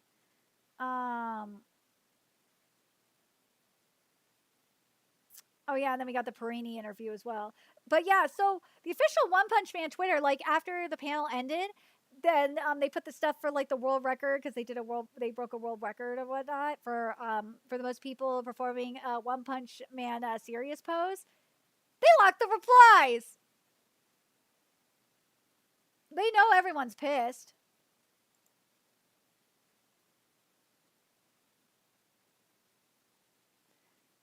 All right, I think what it wants to do.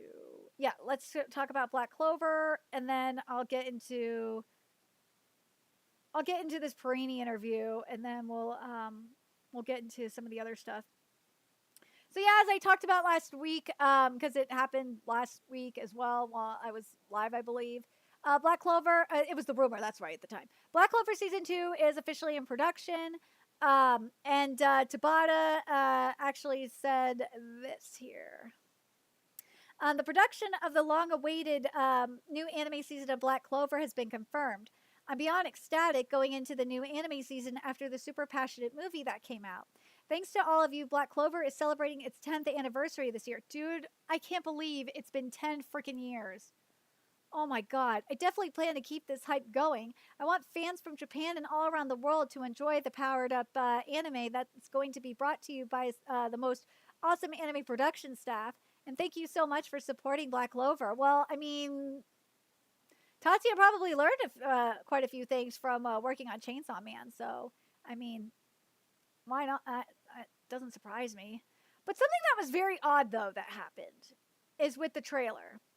Is that Crunchyroll removed that Black Clover was coming out in 2026. So, yeah, it might be 2027 for Black Clover. It'll be interesting to see. Let's see. Okay, here we go. Let me get to this. So, in this interview with the Hollywood Reporter, Perini said this about like what's important to them in terms of Crunchyroll's guiding principles and whatnot. And this is what he said. He said, there are a few things that are really core to us, what we call our guiding principles. And we believe anime is intrinsically connected back to Japan. And for anime to be authentically anime, it has to be conceived and created by Japan. And we take that to heart. There's other animation that might be anime inspired, but it's not anime unless it has the connection. So, yeah, Perini said straight up that it's got to be made from Japan for it to be anime. So a lot of the other shit that you're seeing, like with like Castlevania, for example, that is not anime. It's not. Let's see. Second is that anime is a medium. It's not a genre. There's anime for various kinds of people. There's action, romance, slice of life, sci-fi, fantasy. It's an art form, and that's important to understand. One of the ways I think we have operated and we believe we can successfully serve the anime fan is being singularly focused on that.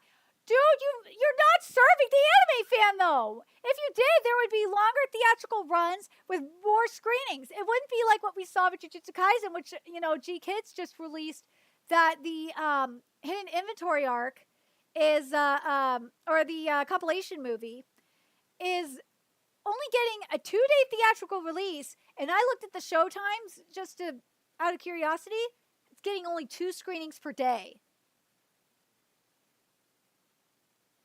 That's G Kids. That's Toho. Toho said they wanted to treat anime fans better, like with Godzilla, but no, that's not the case anymore. Let's see. But Perini said back, I did a video on this in his Verge interview, that that theatrical releases were like whatever because we're trying to serve like only the anime fan. I'm like, dude, that's how you get anime fans, you fucking retard. Jesus Christ. This is not the genre. This is not the one genre that we serve the fan. This is our entire existence. You don't serve the fan, though. You got rid of everything. Like Crunchyroll, like somewhat served the fan before your ass came in and ruined it. But like, it don't serve the fan anymore. There's nothing in the subscriber benefits that's even worth paying for. You don't have Crunchyroll Expo anymore, and you're doing shitty-ass theatrical releases, like, with no marketing. Like, I don't understand. You're full of shit. You don't care about the fan. Fucking liar. And also your localizers will, as I put in my tweet, your localizers kind of say otherwise. But, and that this is our entire existence. So that focus and that clarity of what is authentically anime and that relationship with partners. You mean the partners that like say fuck you? That relationship with the fans and understanding why fans connect with anime. All of those things allow us to be able to serve those creators and fans in the best way. Bro, you are not serving the fans or the creators. You're wasting money on a stupid collab that nobody asked for. Like, whoa. Kitty knows, right, Kitty? Kitty thinks you're being stupid, Perini. My cat is smarter than you, right, cat? Are you a smart kitty, Zeno? Yeah, I hope you heard him because he said he meowed. He is a smart kitty. He's a smart kitty that doesn't have any treats. We're all out of treats for you, Bubba. I'm sorry. I'm too broke to get you treats at the moment. I know he's not happy about that, but ugh, you have to deal with it, Zeno. Let's see. But there's this too that he said. Oh my God, come on. There we go. You said this. First, we do not consider ourselves to be a streamer. We consider ourselves to be a media and entertainment company focused on serving the anime fan. You're not serving the anime fan, though. The video content is a big part of that fandom, but this is much bigger. It's everything from the real-world experiences, the community, the connection, the games, the merchandise, the manga, the music. We're not interested in being something for everyone. Then why are you using Netflix as a gateway, you fucking liar? Let's see. And also, why is your localizations ass? We want to be everything for someone. So that's number one. And also, you said anime was only for kids, you stupid fuck, according to the former Crunchyroll employees. In terms of how we think about this, about content, I go back to the amazing storytellers and partners in Japan.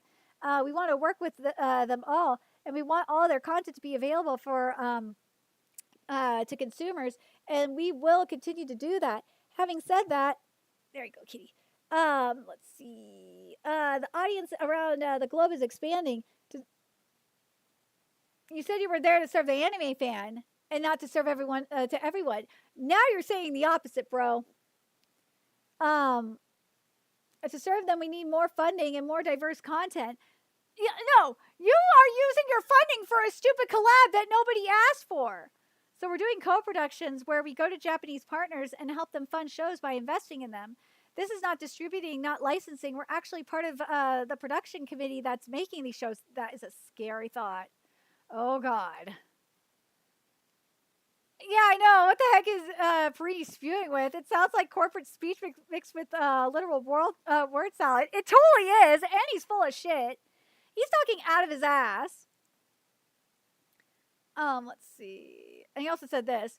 And I even said it, he's lying through his teeth. You're full of shit. We're very fan-centric, very fan-first in our thinking. No, if you were fan-first in your thinking, okay, you would actually do, when you have theatrical releases, you would market them. You would have long theatrical runs, and with several screen times. I mean, that's why Kimetsu no Yaiba Mugen Train was so good, or did so well, is because they marketed it like no other. At the time, and this is pre-Parini, mind you. So they marketed it really well at the time. They had like a long theatrical run, and they provided multiple screenings per day. So yeah, you are not for the fan. You are not. Let's see. The fan sits at the center of everything we do, which is a fucking lie because you would have Crunchyroll Expo if that was true.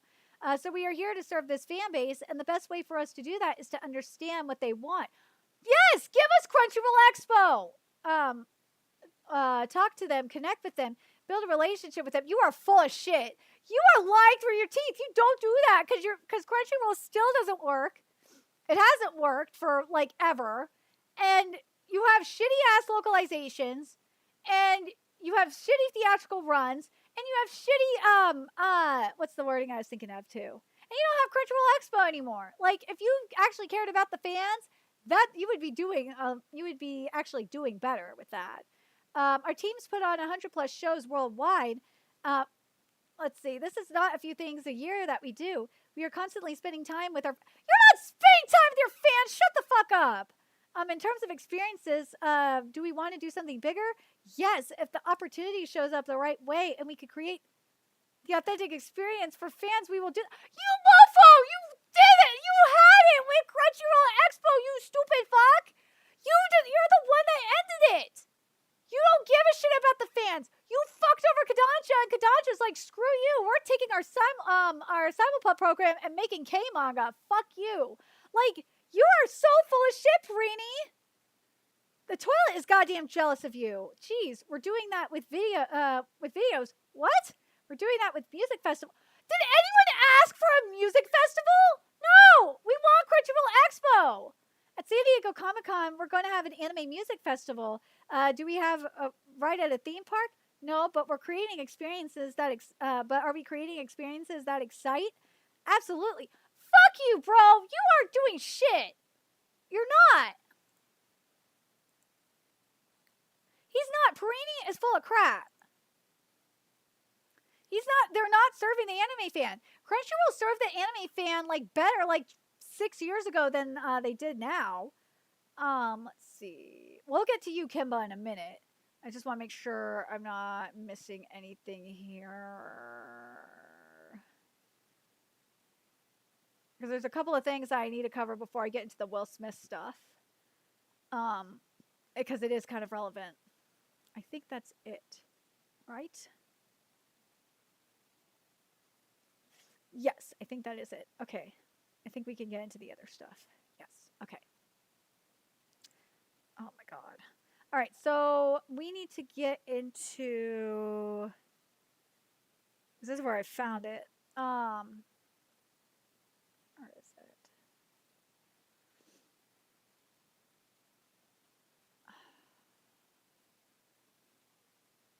Where's the one? Oh, here it is.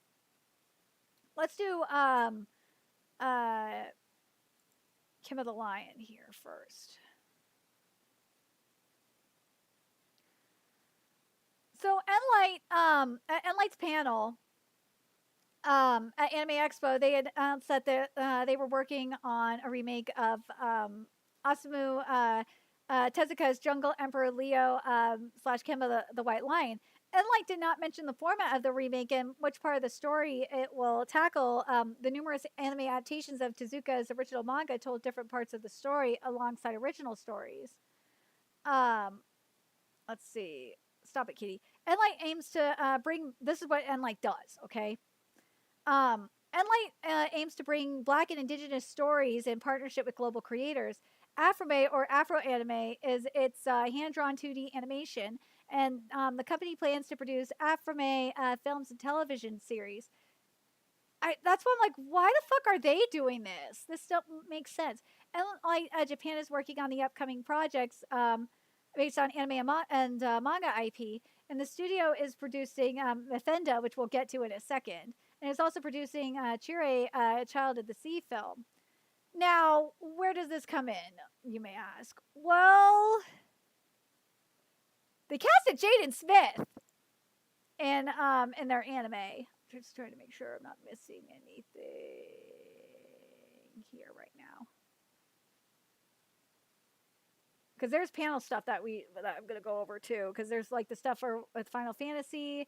There's there's stuff with Itagaki with Paru Itagaki that I'm gonna go over. I think this has what I need, right? Rest of what I need. Yeah, this should have everything that I need. Oh, stop being a dick. Okay. Come on, work for me here. It's being slow, I'm sorry. Oh, I got an error? God freaking damn it. Why are you being stupid? I shouldn't be having an error.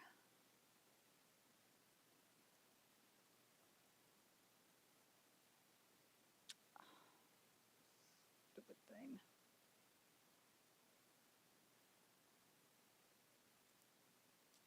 I'm waiting for this to load.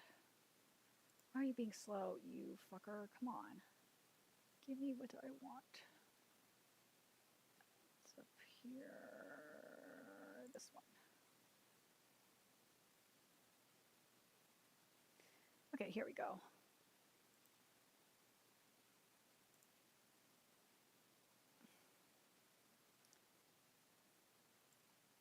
Come on, chat. Work with me here. There we go. All right, so let's get to the Jaden Smith here of it all. So what Enlight announced is this is in regards to the Mefenda anime, is that Jaden Smith will voice the character Kozo. And this is what Kozo looks like. Oh my gosh. Yeah. And they added that Smith is also, oh, it gets better. He's not also he's an executive producer for the project and will also contribute music for the film. And in addition, Enlight also announced, this was back on June 28th, that star NBA player Joel Embiid and his miniature jaunt production company will be executive producers on Mephinda and are also co-producing the film's companion documentary, Mephinda Spirits of the Congo. And the documentary will show the film's production as well as highlight the people, culture, and folklore of the Congo. Like, this is nice and all, but like, and we want more of these stories, mind you, but out of all people, Jaden Smith? Are you fucking serious? Like, come on, man. But anyways, what this is, before I forget. So Mephinda is basically the story of a young girl, Odie, who is transported into the past where she joins another young girl, Nasami, and they must venture into the Mephinda and confront evil spirits to reclaim the Nikisi if she has any hope of returning home. It sounds interesting. Like, am I gonna watch it? Probably not. But it does sound interesting. I'm not gonna lie. But let's get into this here. So Will Smith and Jada Pinkett's, and this is why I'm covering it here. This is not part of Anime Expo, but because Jaden Smith, I have to cover it. Will Smith and Jada Pinkett Smith's Westbrook Inc. has entered into a strategic partnership with U.S.-based animation studio Studio Azuki, and they aim to pioneer next-generation anime content for global audiences. And what Studio Azuki is basically a joint venture between the NFT brand Azuki and Japanese companies Cosma and Zenotune Inc. And they intend to create and distribute original IPs and anime adaptations using what it describes as unique production models influenced by Azuki's creative approach. You're using a company that works in NFTs. Like,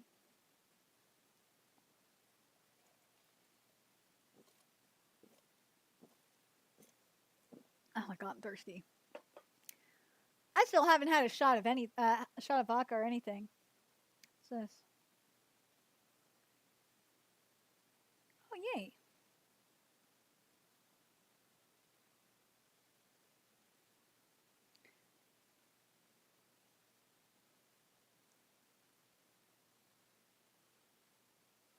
Yay! So yes, I see you, Tahillim29. I see you. You followed me on coffee.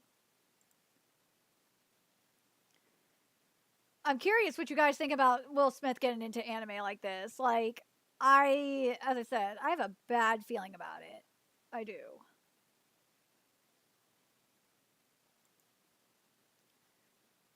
Uh-oh, this is no good. We got an error here. Let's see what's going on here.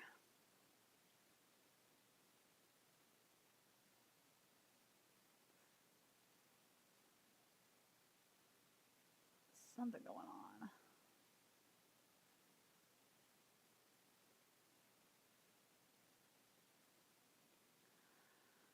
Oh, God. Well, I wait for that. Don't need you. I don't need you. We will get to you later.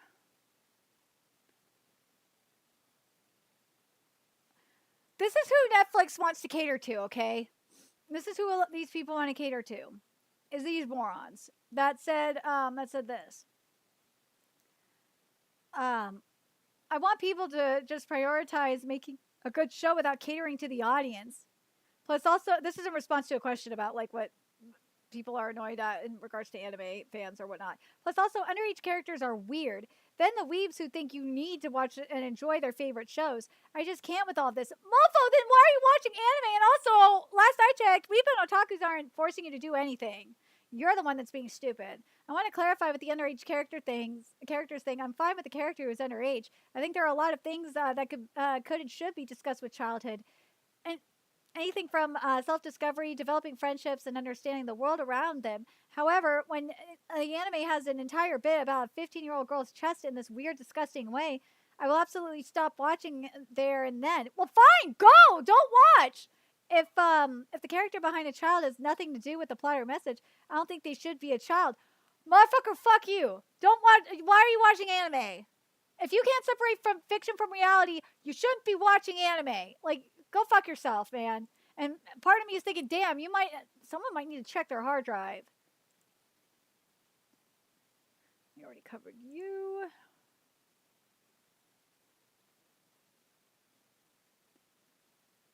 Okay, yeah, okay. So let's get to here. Because there's a couple of things from the panels that they have here that I need to cover. Oh yeah, and also ReZero did have a trailer as well. The trailer for ReZero looks good. And it will be on Crunchyroll. Just hopefully they don't botch the localization this time like they did. But at this is why I wanted to be at Anime Expos, because they showed the first episode of Sanda, and also I would have loved to meet Paru Itagaki for sure. So obviously, this is what they said about the anime here. Science Diving into the first episode, Science Saru's style of visuals and animation makes an impactful first impression. Itagaki's character designs translates fluidity on the screen with its thick line weight, and stylized movement. Although these are human characters, Itagaki's key big wide-eyed designs for the Santa characters continue to stand out. The episode is fast-paced, immediately jumping into the action of Fuyumura threatening to stab Sanda, metaphorically shooting first and asking questions later. I figured that was going to be the case because Science Saru, like, they're good at doing shit that doesn't have a lot of line work in it and shading. That's just their thing. Oh my god. Let's see what's going on here.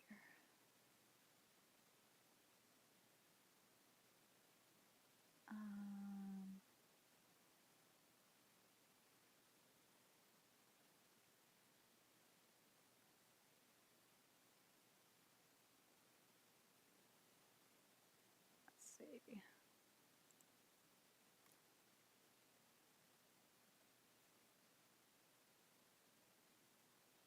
I'm trying to see what's happening here.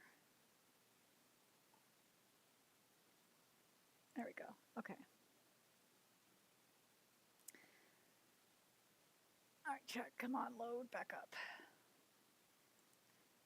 Let's see. There's several standout sequences, particularly the there's also the Santa who completely misreads the situation, thinking her killing intent is puberty and emotions. Thinks nothing of it as he continues to go about his day after her stabbing attempt. Science Saru's music composition elevates the ambience of the story while also keeping in tune with the comedic and dramatic beats.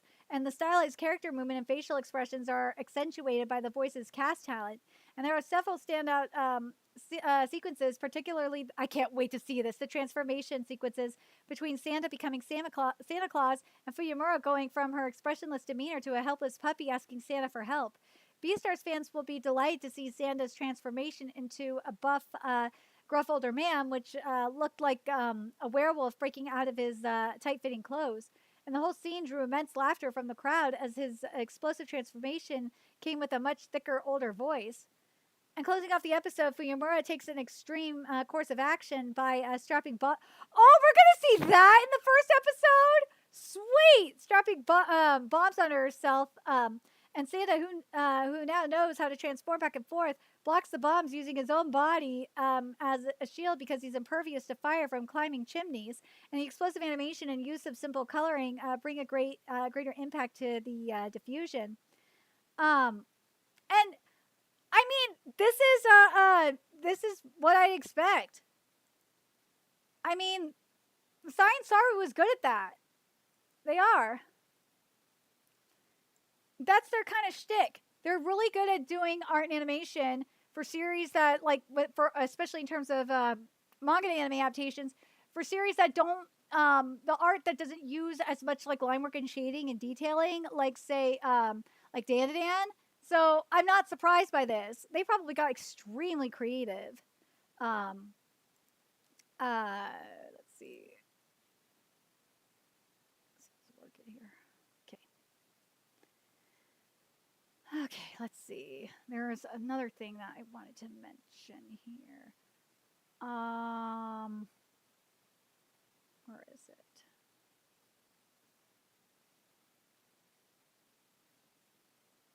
Do we want to get in that? Maybe. Let's see.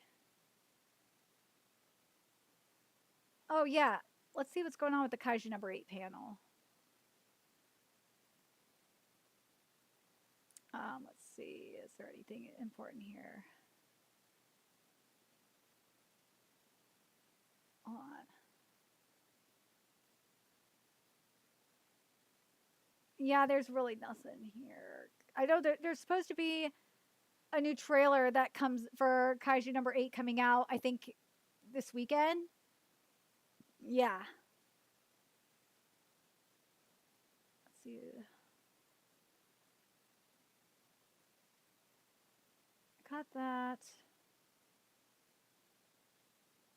see if I missed anything in the Crunchyroll front, because this will probably help. So they got ReZero, which is coming in 2026, as I said this already. They also have Mushoku Tensei Jobless Reincarnation, which is coming in 2026. There's also this one, the anime adaptation of Tantaburo Tsujima Wants to Be a Kamen Rider, that's coming in October. And seriously, Crunchyroll, why do you even have Mushoku Tensei and ReZero when you basically snub it all the time? So I don't understand it. Let's see. Yeah, there's nothing else here for Crunchyroll. Already did that. Oh yeah, there is Reincarnated as Sword Season 2 is coming. And of course, High Dive is streaming it because they did the last one. There's Blade and Bastard had a new trailer. It's God, it's not looking good for that one either. I'm not gonna lie. I think that's mainly in terms of the main stuff that I wanted to cover. Yeah, that's the main stuff I wanted to cover for Anime Expo, so I'm glad I have that done.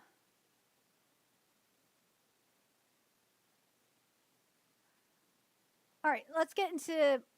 I'm curious what you guys think about some of the announcements that came out of Anime Expo. I know for Gachi Yakuta, they actually did some really cool graffiti stuff in Los Angeles. I can't remember what it was specifically in LA. Also, the LA Dodgers game promoted Gachi Yakuta, which was really sick. I'm not gonna lie. Then you got this here. This is from Japan Expo in France. Let's see. Scroll up a second here. Hold on. Oh, come on. I gotta feel like I'm just gonna have to go off my image because you're being stupid. There we go. All right, so this is the panel with Toyotaro and Toshiba. There's some good stuff in here, not just the stuff about Toei holding it hostage. Toyotaro was saying that that he didn't depict Goten well during the Dragon Ball Superhero Prelude, and would like to do more with him. I kind of would like to see it too. And Toriyama was impressed by Nakatsuru when he did his manga, because Nakatsuru would do angles of composition of the scene or the poses of characters he'd never imagined. And there were lots of people relying on the IP, so Dragon Ball ending would cause economic problems. This is why Dragon Ball GT. Usually you'd ask the author to do more, but Torishima knew he wouldn't, as he just finished, and only asked some characters and a simple plot. So this is in regards to Dragon Ball GT. Make do with this, dude. Toriyama's so based for that. He's like, dude, fuck this. I'm done with Dragon Ball. Here's some character designs. You do what you want at this point. And oh, right, Dragon Ball GT, that was you. Torishima said to Nakatsuru. And Torishima said he was bored when he watched the first Slam Dunk, and he thinks it's a movie for old fans, but it's not. It's not a movie to draw new fans into Slam Dunk as such. I kind of call bullshit on that because I know a lot of people that became fans because of the new Slam Dunk, or the first Slam Dunk. There was a discussion about AI and technology uses and how to apply them to they talked about using AI for Toriyama's art style. I'm dead serious. For works in style. And basically, it's about knowing how to use your own brain when using the tool slash technology so you don't become the tool's tool. Let's see. Okay, here we go. All right, so here we go. This is probably what you guys really want to see is info about whether Toyotaro would continue the story without Toriyama credited as writer and author. So this is what he said here. He said the answer is yes, but since the beginning he'd write the story and then send it to Toriyama for approval. And Toriyama also sent him his own stories, and Toyotaro would interpret them and send them back for approval. As such, as part author, he said continuing without Toriyama-sensei would be not easy, but not impossible. But he does not decide. As Shoei slash Toei, the company in charge of the estate. So yes, so for those wondering why Dragon Ball Super manga has not come back yet, it's because of the whole fucking licensing dispute is why. And that sucks. Because now what Toyotaro is doing, he's doing a one-shot now. So he's not just twiddling his thumbs either. He's doing a one-shot. But Toyotaro said he wants to do it. He's willing to do it. But, like, it's all Shueisha's fault. There was a question about the future and direction of the franchise as a whole, and the answer was, why ask us? As I've stated before, Nakatsuru is a character designer, animator, and freelancer. Torishima doesn't even work for Shueisha anymore, and Toyotaro doesn't hold the rights. You would think that, like, I don't know, that Toriyama would put in his will or something that, to give the rights to Toyotaro or something. Like, come on. As such, asking them about things where they have literally no agency over is useless. I don't know. You should ask Shueisha, Toei, and the company in charge of Toriyama's estate, was Torishima's response to the question about the future of the franchise. I don't blame him. I don't blame him for that. Like, say this person here, I doubt Toei knows either. LOL, it's up to Shueisha and the company in charge of Toriyama's estate, which I assume is Akio's Capsule Corp, which I think that's the case. The three of them are the ones with rights. It's a matter of agreeing and settling everything.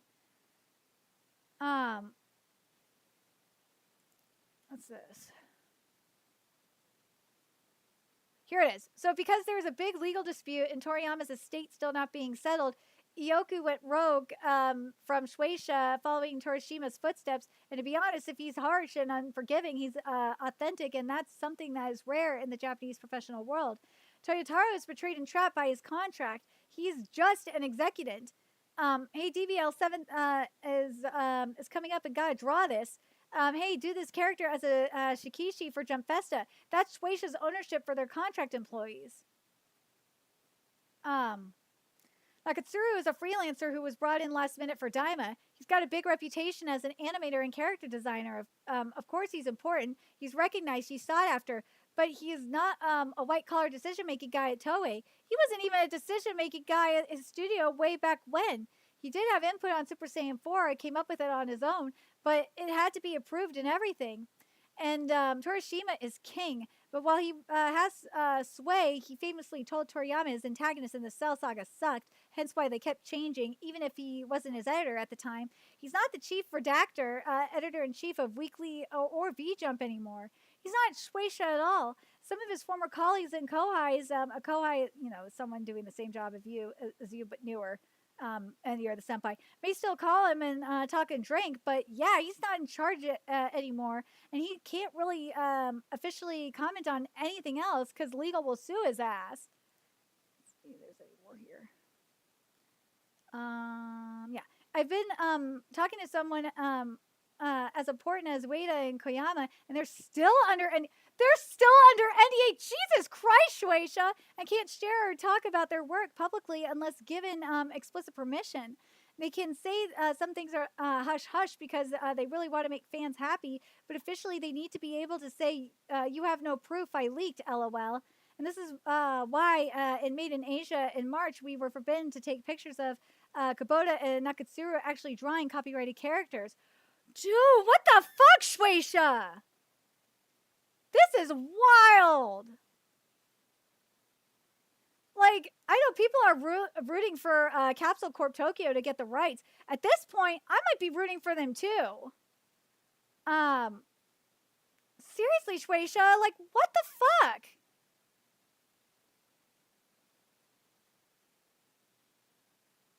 That's a good question. Why didn't Toriyama put his friends' names in his will to carry on his work should anything happen to him when he was still alive? That's what I want to know. Like, well, at least let Toyotaro, like, draw. Come on. Toyotaro should be given the rights to the manga. Like, the anime is a completely separate thing. Shueisha and Toei could debate on that shit. Like, they could be all pissy about it, but in terms of the manga, like, Toyotaro should have the rights to the manga. Like, it's stupid. Like, he doesn't have the rights for it. I might be right about this, so that's why I'm keeping this bookmark. Let's see. Have that. Oh my god. So, as I've been saying, anime should have never gone mainstream in the West, okay? Because you have this motherfucker here. Oh my god, I can't believe this fucking moron. This is from our anime, Cultural Shock of Isekai Harem. Recommend and explain. Can someone more experienced explain what is going on with these harem hero anime, especially the Isekai? Some summon heroes supposedly on a journey prove themselves, end up more immersed in gathering wives than anything. Are people just too horny and unsatisfied that they love adding more and more big-chested, scarcely dressed females to each anime? I'm looking for an isekai anime which the MC actually does good without being surrounded by fan service females. You're watching the wrong genre. You're talking about isekai harem. Like, go watch Soul Leveling or something. More action than exposure and uncomfortable comedy. I guess the idea of them trying to convince women that it is okay to accept every new woman is too much. Why are these people watching anime? Like, it gets even dumber, okay? Isekai is a death cult that thrives on the attention of lonely, disaffected men with no prospects. And yeah, I can see that poor women over there as if being brainwashed of sorts, as if forced to accept polygamy as normal. To these fucking people, I swear. These people are fucking retarded. Alright. Let's see if I have anything else going on in my Twitter feed. Oh, first, let's look at the notifications here.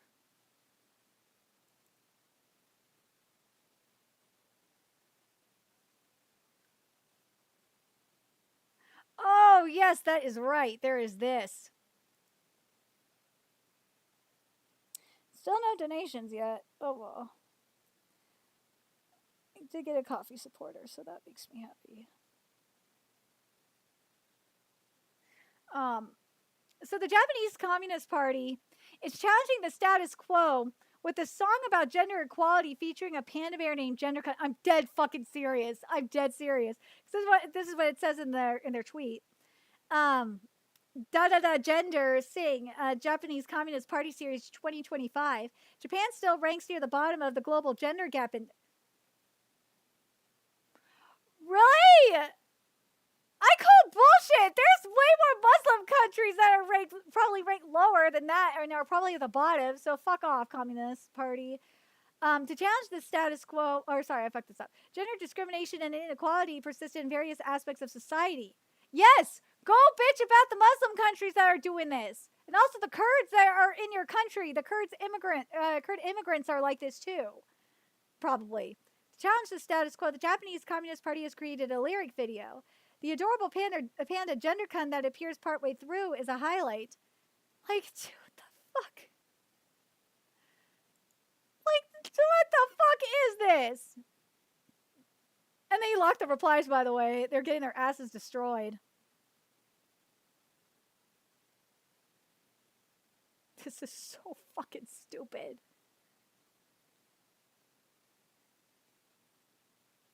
Like, dude, what the fuck is this? The Japanese Communist Party is complete shit for a reason. You'll see the panda in a second, I think.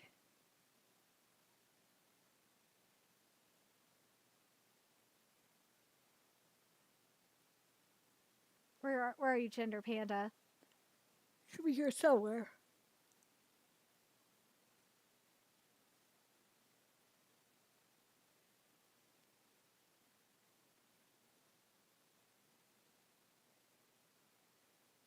Where's the panda? Like, dude, this is so fucking stupid. Let's take a look at this. Let's see them get roasted because this is funny.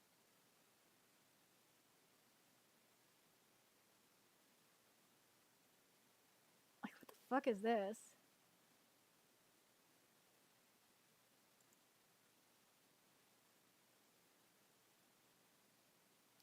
Oh, it's just posting that. Okay.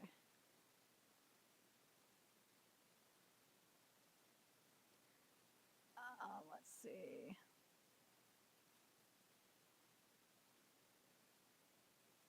Ta. Let's see. People who said that only men can give birth. Like, these people are just fucking wild. Like, they are destroying the Communist Party. Gender, huh? It's the Communist. Okay. I gotta. No. Go back. I gotta like show you this one with the Grok translation because this is fucking hilarious.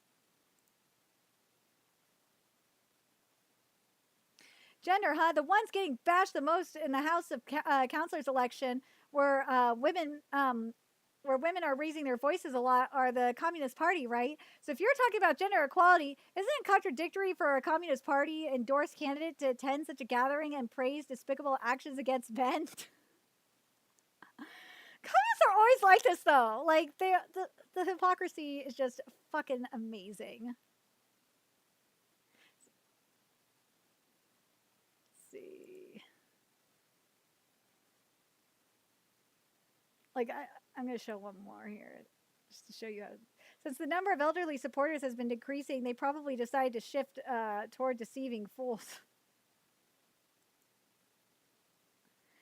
People are wild, man.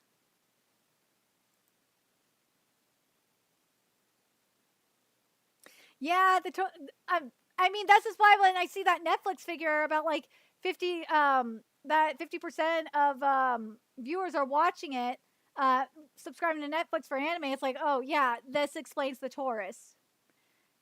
It also explains, like, especially if what their number was correct, about like 80 to 90% are watching the anime dubbed. It's like, yeah, that definitely explains the Taurus. It does. Thank you, David Zaslav. You did something right. So apparently, he reportedly dismissed developing Ta-Nehisi Coates' Black Superman movie back in 2022, calling it too woke. That was based as fuck of Zaslav. Zaslav pisses me off, but seriously.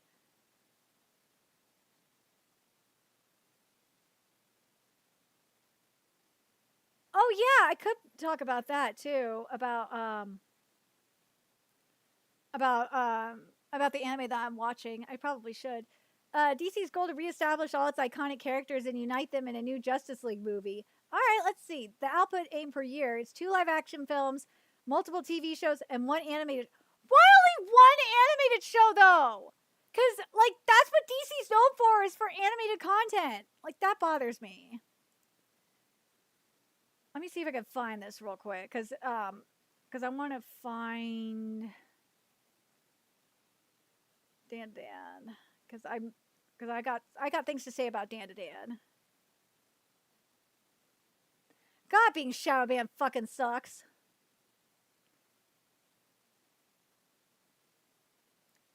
Come on.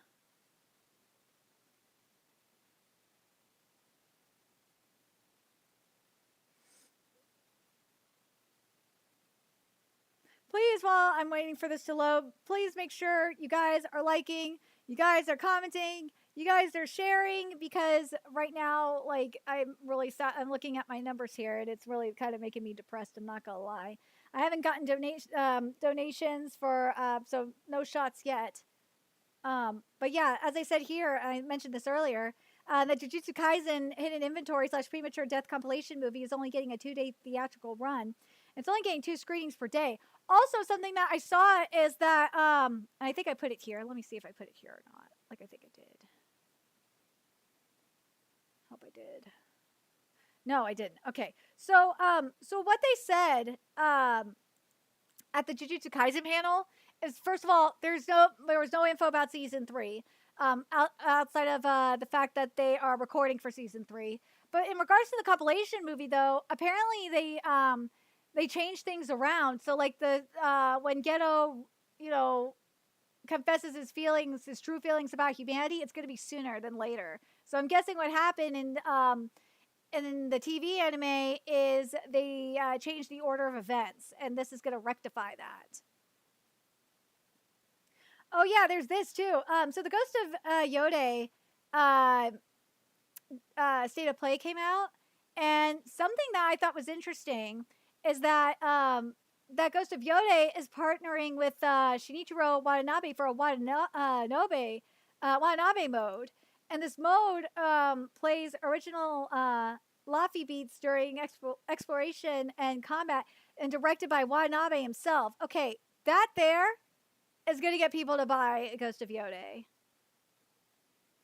Like, people were, like, from what I know, is that people were already sold on it because of the Japanese voice actor. It's Pharaoh's Eye is doing it, the main character. But yeah, like, having a Watanabe mode, yeah, that probably got a lot more people sold. But yeah, I said it here. I never thought I would say this about, I never say Evil Eye and Evil Eye Gigi's anime debut was actually almost perfect. Go watch my live reaction. You'll see it. Like, I was so pleasantly surprised. Writing wise, I got no complaints with Dan's writing. Dan's writing, minus a couple of choices. I don't like that they had Okuran transformed when they were doing the suicide scene, or like a little bit prior to the suicide scene. I did not like that. But other than that, writing wise, I'm very pleased with it. The only other thing I didn't like with Evil Eye is I did not like that they had his hair grow out, because that was not in the manga at all. His hair was the same length. And also that when they saw his mummified corpse, their eyes were open when the eyes were actually kind of closed. But God, like, I was very impressed by what Science Saru did. And yes, my One Piece video is out right now too, because I am awesome. And Rox has made an appearance as well. We're not going to talk about that.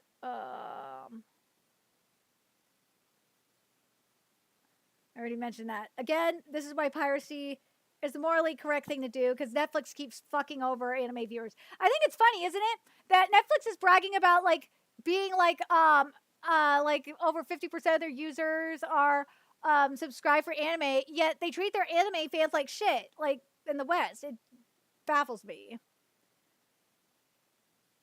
But yeah, in case you missed it, it's really a heartbreaking thing that I hope this isn't a trend where all the Pokemon VAs die from cancer. That would just suck. So we found out that for Digimon Beat Break, we found out that Megumi Han is playing Gekomon, and they're really excited for it. I've had the privilege of being involved with Digimon in various ways multiple times, but finally a partner Digimon. Thank you. This is like a dream for them too. Thank you so much. I'll take everyone's feelings and pour my heart and soul into giving back to the work. I'm really looking forward to Digimon Beat Break. Let's see. I already mentioned that. Dude, Marabushita Rumicon is getting hot. I'm not gonna lie. It is. Oh yeah, let me find a couple of cuckoos because I do want to mention my thoughts on it because a couple of cuckoos I am not happy with. I'm not happy. There's of all the anime I'm covering right now, there are two anime that I am not happy with. One of them is Gachi Akuda, and the other one is A Couple of Cuckoos. A Couple of Cuckoos has cut out so much content. It is wild on how much content was cut from A Couple of Cuckoos in this first episode. And then in the case of Gachi Akuda, I don't like who's voicing Rudo. It's not giving me what I pictured. I pictured him sounding like Asta in Black Clover. That's how I pictured him sounding like. It maybe a little bit more a little bit higher pitched even. But yeah, I'm so let down by that. Also, they because of going to Amazon Prime Video, the English dub is completely changed. So Marchie is not with it anymore. Rial's not there with it anymore. The localization shouldn't be botched for Panty and Stockings English dub. If you are just coming in here right now, I talked about with Chainsaw Man that Otsuka revealed that they made Rize arc into a movie instead of a TV show because they thought it was more suited for a film format, and that they said that if for future arcs of Chainsaw Man, they're going to decide the format like in an arc by arc basis. So like the next arc, if they feel like the next arc would be more appropriate for theaters than for TV, then that's what they're gonna do, and I'm down with that. I am. As I said, I mentioned this earlier that KFC Hong Kong is doing a Gundam Wing collab, which is pretty sickening. But yeah, the Warner Brothers can't make a lot of animated films, so thanks to David Zaslav's preference for live action movies while gutting its animation department. Jesus Christ, I fucking hate David Zaslav for that. You shouldn't have done that shit. But oh yes, for My Dress Up Darling this week. First of all, My Dress Up Darling has been okay. There was a few cosplay aspects that was skipped that pissed me off.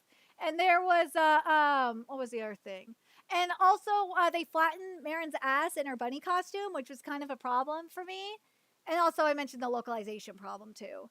And Amane, like where's the pattern in his bow? Where's the pattern? But yes, Amane is making his official anime debut this Friday, which I'm so looking forward to. I am looking forward. Or I'm sorry, it'd be Saturday. Friday is for or wait, yeah, it should be tomorrow or Saturday. One of the two. But yeah, I'm looking forward to this. I'm looking forward to seeing my boy Amane. And he's voiced by the same Seiyu as Tristan in Four Nights of the Apocalypse, which yeah, that totally suits him. I could see it. But dude, how episode Nagi, that final chapter was fucking hilarious because there's a moment like Bakura is running around and you know, he's kind of playing tag, and what stopped him was Shidao's ass, because Shidao was doing naked aerobics. That was so fucking hilarious. I love Shidao, I swear.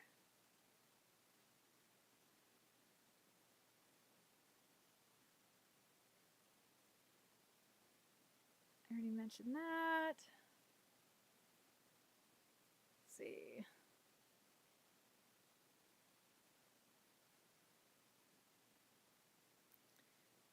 Yeah, the lolly stuff. Yeah, SAO.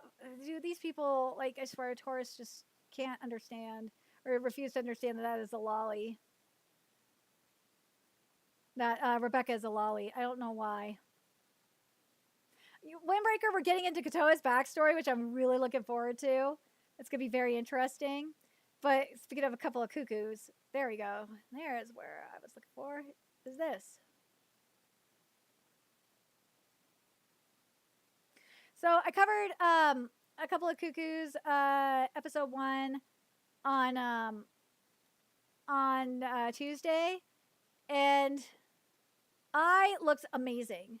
I'm happy with how I looks. I'm happy with how she sounds, but I'm not happy with the writing. The writing is so bad. They really jacked up. They jacked up this adaptation writing wise. I'm only covering a couple of Cuckoo's anime because I love I. That is my waifu, because you can't spell waifu without I. She's the only reason why I am covering a couple of Cuckoos. If a couple of Cuckoos continues to be ass, I might drop it. I'm not because I'm not happy with it at all. I really don't like that they did that. That they're getting rid of so much content.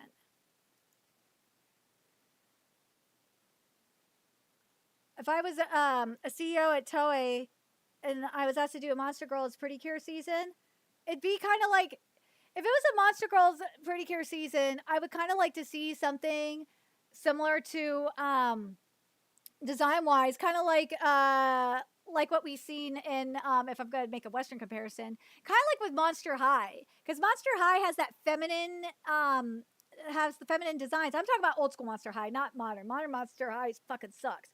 Like Gen 1 Monster High like had that monster aesthetic, and it was gothic, and it was really sickening. Now it's too bright colored. I really hate what they did with it. But yeah, I'd like something like, I would like a gothic aesthetic, kind of like Gen 1 Monster High. That would be the best way to do it. And then you also have a lolly vampire, because yeah, back in Draculaura in Gen 1 was a goth Lolita, so it'd be a win-win. But yeah, I would take like some inspiration, and probably if I were Mattel, I would take them up on the offer anyway, is partner with Mattel for dolls and stuff like that. You get a lot of money out of it, and maybe do like a collab with Monster High or something. Forkoa is getting like, if you're not reading Forkoa, speaking of, because I mentioned Forkoa earlier, why are you not reading Forkoa? It's fucking epic, man. I love Four Nights of the Apocalypse so goddamn much.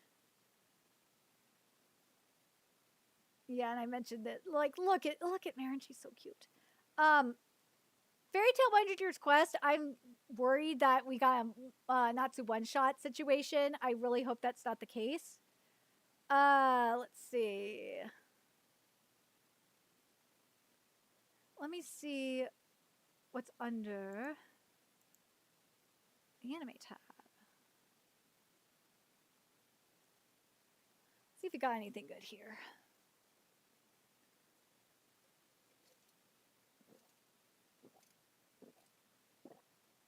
Screw you, AJ Beckles. You blocked me.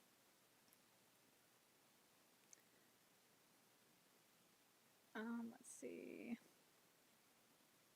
This is cute. Brayden and Fern. That's so cute! I kind of want that. I'm not gonna lie. I hope someone does like a fan doujinshi of this. That's really cute. Let's see.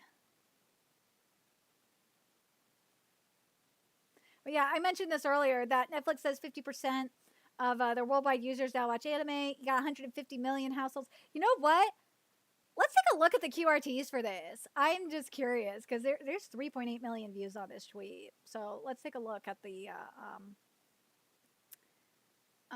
replies.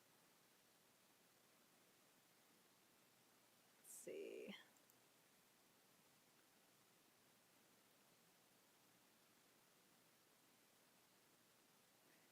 It says 90% dubbed should be a wake-up call to how tiny Twitter opinions are on literally everything. Yep. Screw you, Jeff. Like, you blocked me, so I do not need to give you any attention. Well, let me see what this one says real quick. I think it's worth reading.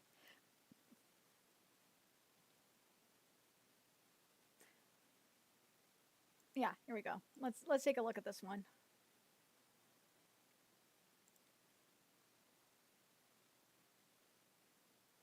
I hate how anime stopped being entertainment for the weirdos, nerds, and otakus. The biggest mistake was anime going mainstream. Now it's just full of idiots and tourists trying to act intellectual about it. which is very true, and it's very annoying.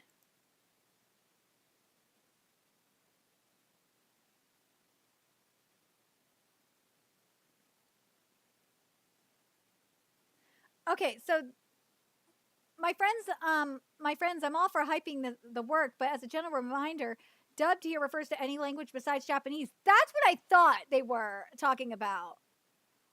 I had a feeling that was the case because I was like, 80 to 90%, something is wrong. It can't be just English dub. But yeah, they're talking about dubbed in other languages like Spanish, German, Italian. Like that to me makes more sense if that's what the case is that the 80 to 90% watching dubbed is basically like any other language besides Japanese. Like that to me makes more sense. Do I like it? No, I don't. I still think this means that the sub watchers are just pirating. That's what's going on. But also, like, I if they're using that same study, then it's like, I don't know. I'll listen to 1,000 god awful dubs before I read a single subtitle. Well, AJ Beckles, they're not talking about your English dub. They're talking about like all the other dubs, like Spanish, which from what I've heard, Spanish dubs are really good. French dubs are really good. Italian dubs are pretty decent. Portuguese dubs are okay. I heard German is like is very mixed with German, but Beckles, they ain't talking about your shitty English dub. They're talking about everyone else's probably more than that.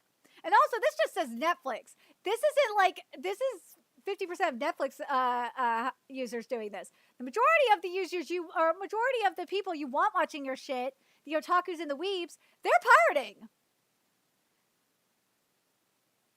Let's take a look at this. Most Naruto and Dragon Ball Z, for example, got so big because of their dubs, which is true to an extent. I have so much fuel. You don't have fuel to combat the sub-loyalists. No, because they said, like, because it's every other language except for Japanese. So you do not have any leverage, person.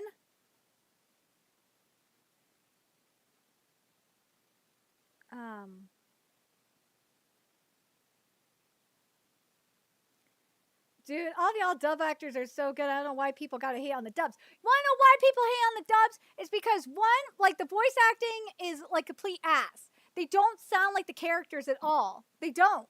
They sound more like themselves than the actual characters. And also, you got the horrible localizations where they're putting in memes and shit. No one wants that.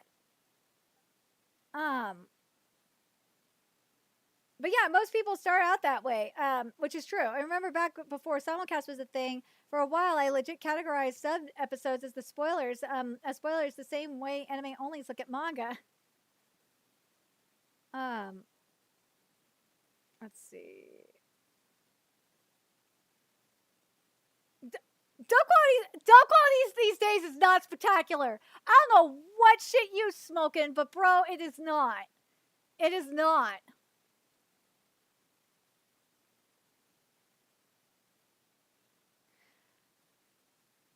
Yeah, it says right here. I think people don't realize that dubs just doesn't include English. Anime dubbed it, and that includes you, Beckles. See, in other languages, also considered dub, making it more accessible on much more global scale. But like these people are fucking stupid if they believe this.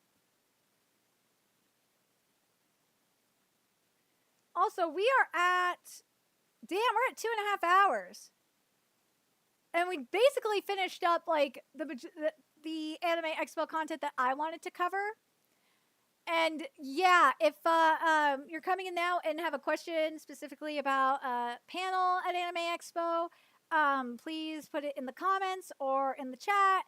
And also if you donate, that really does help as well. And my PayPal, Coffee, and Cash App are in the pinned comment. And if you don't, and in the description box, I do have it set to where, like, if you donate $1, I get my kitty up in here and he will do a little dance. $5, I will take a shot of vodka. I'm still sober right now. $10 will get you a double shot and a month of Patreon.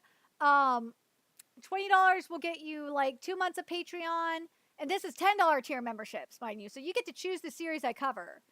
And $100, $30, you'll get 3 months, and extend the stream, and $100 you'll get like, you'll get a full year of Patreon. Anyways, Beckles, you're fucking dumb for this. Nice. So anime is now considered mainstream entertainment. I'm not that old, but it was way back different. Way different back in 2019. You watched anime? Ew. Nothing wrong with sub. I like watching anime dub too. They're both great. Yeah, because people are like, in my opinion, if you 80 to 90% watch dub, why? In my honest opinion, because if you look at a text notification while watching subbed, you have to back it up. Mainstreaming anime was a mistake. Can we go back to the days when people made fun of me for it? Yeah, anime going mainstream was a mistake. Millions of tourists who want Japanese media to cater to their tastes and wants. This is why anime discourse has become so insufferable the past few years. But like as I said, as you know, we've been seeing here that the dub is referring to like every language except for, you know, outside of Japanese, and the tourists, like, I don't think that the tourism is as bad in like Latin America or I think it gets a little bad in Europe though, in Western Europe in particular. It gets a little rough. The tourism there is not as bad as it is here, but it's up there. I wonder if someone told him what dub meant. And based on the number of views my tweet has for this stream, I'm obviously being shadow banned. How many times do twats talk about how much they hate anime for its heteronormative depictions, lack of black representation, or try to make the most popular anime characters trans or gay? Also causes them to all look down on Japan because they think Japan is some backward society, and they think they know all of Japanese culture and history because they watched a few anime. And by the way, if you watch anime dubbed, I have no beef. Enjoy your media how you please. Just a broader observation about too many tourists try to shape foreign media into their liking, which is why a niche going mainstream always ruins what makes it special. Most authentic anime fans will appreciate the artist as close to as the artist and studio intended to be, which includes the original voice acting, which is subbed. But yeah,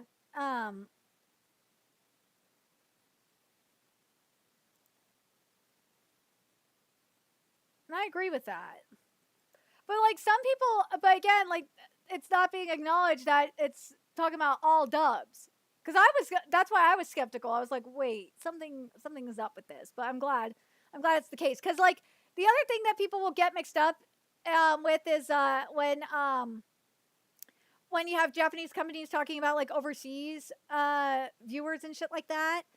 They're like people automatically think, oh, they're just talking about the U.S. No, they're not talking about the U.S. They're talking about everyone outside of Japan.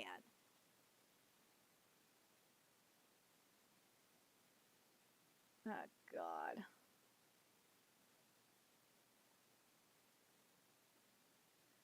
I can't wait for these English dub voice actors to find out that, yeah, they're not talking about you, bro. They're talking about other languages.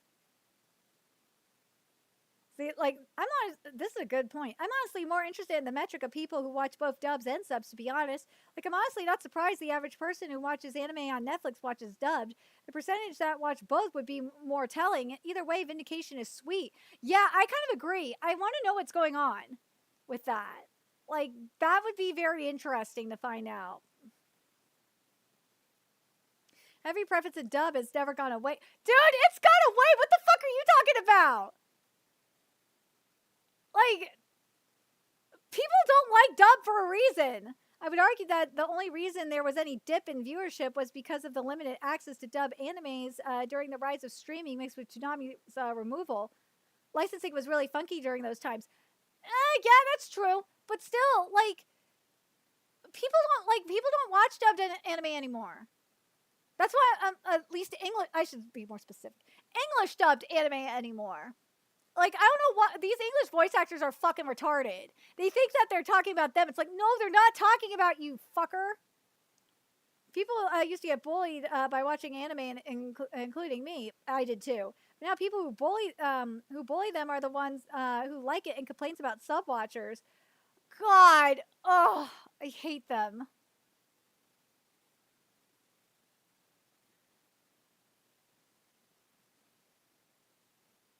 Annoying people in the QRTs hating on dubs in 2025. Oh Lord. Nah, there's good reasons to hate on dubs. Okay. Look, I've been suffering going through the Witch Watch dub. I've let my ears hurt from that shitty Nico voice. Oh my God, Nico's voice is fucking terrible. Oh my God. The rest of them, I would say, aren't that bad, but what sucks is the writing. But also at the same time, it's like, yeah, it just does. It doesn't sound right either. It doesn't feel correct, you know? The English dubbing industry has truly been saved by this generation's waiting attention span. It really is that damn phone. Oh my God, watching dubs is racist. So I mean, are you really going to argue with the greatest mind of our time? Who said this? Oh God. I don't like that anime is going to keep growing and growing. But yeah, this explains why there's so many of those 100K plus like tweets about hating Japan, blackfacing prudes, calling every anime that isn't shonen slob, Diddy blood media, etc., etc. They're all filthy dub watching tourists. See it like this here, what Brandon says here. This makes sense considering most of the people who'd watch anime sub probably wouldn't be using Netflix as their main platform to watch anime anyways. No, they're pirating! Like the majority, and you know what? Part of it is because of how Netflix is doing their dumbass simulcast. It's not even simulcast. They're just saying, "Fuck you." We're just gonna dump the episodes like a year or like a few months after Japan's done, or in the case of Netflix, we're just gonna do a weekly release and not just dump it all on Netflix at the same time. These fucking people, man, they're stupid. I don't care if you watch dub or sub, but I can't be alone in thinking the audio mixing on modern. Thank you! Modern anime dubs is goddamn awful. Thank you. I agree with this 100%. I do. I used to get fucking shamed for watching dub. I'll take my seat on higher horse now. Methinks no, you are still going to be shamed because this is like a load of bullshit. Because it's not talking about English dub, just English dub. Oh, not this motherfucker. I can't speak for anyone else, but I like that more people are watching anime and that more people are watching dubs. Told y'all dubs have gotten better and people can see they have not gotten better. Like, who the fuck believes this? Dub haters gotta throw shade when dubs get any kind of love. Let him be mad then. That's because dub does deserve the shade. I'm sorry. It just doesn't sound like the characters at all. It just sounds like the voice actors playing themselves. That's what it sounds like.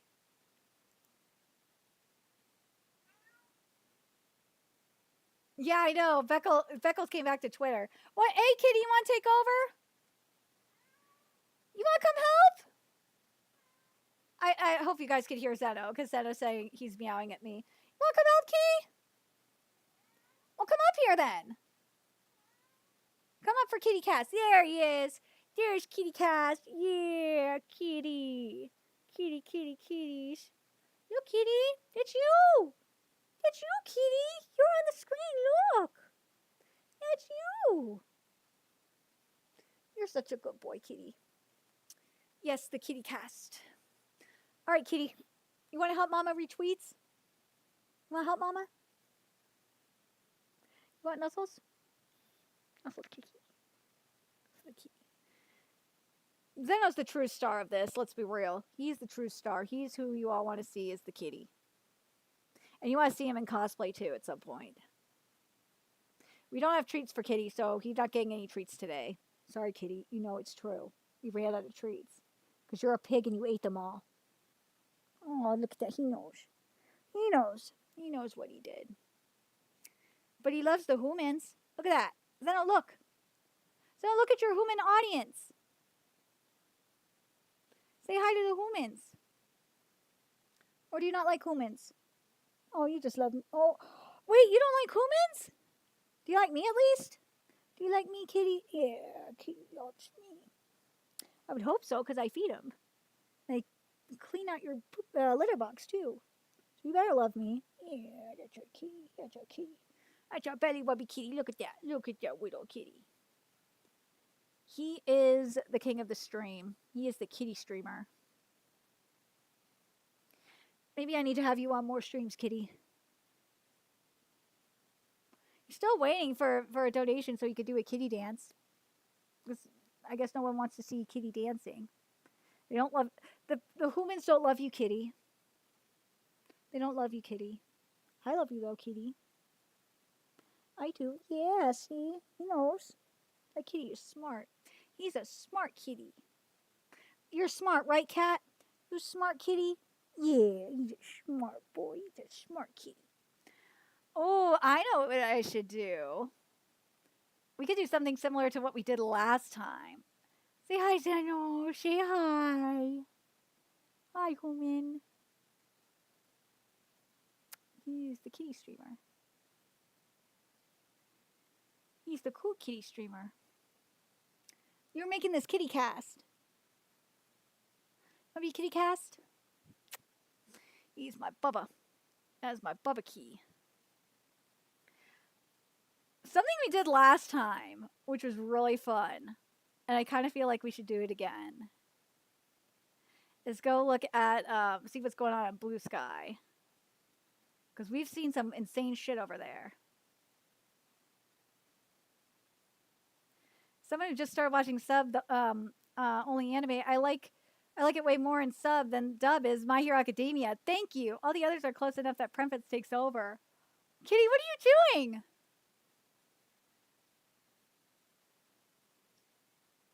Kitty, what are you doing? Being silly. Silly kitty. Of course, the majority watch anime dub because people can't read at a basic level. But I still prefer watching the sub version because the voice acting is 95% of the time far superior to the dub version, which is true. Let's see.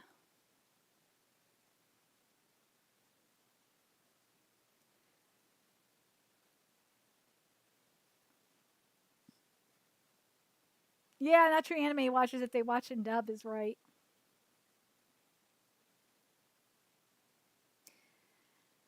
But yeah, it's not English dub like these people think it is. But you know what? Let's see. Let's go look at this bitch's Blue Sky because I want to see what the localizers are saying. Because you know Katrina got to be opening her mouth about this. Remember the last time we were on Katrina's Blue Sky, we saw some fucking hilarious shit. Let's see what we got from Katrina today. I'll zoom in a little bit more on here. Oh, no, that's too much. Let's go here.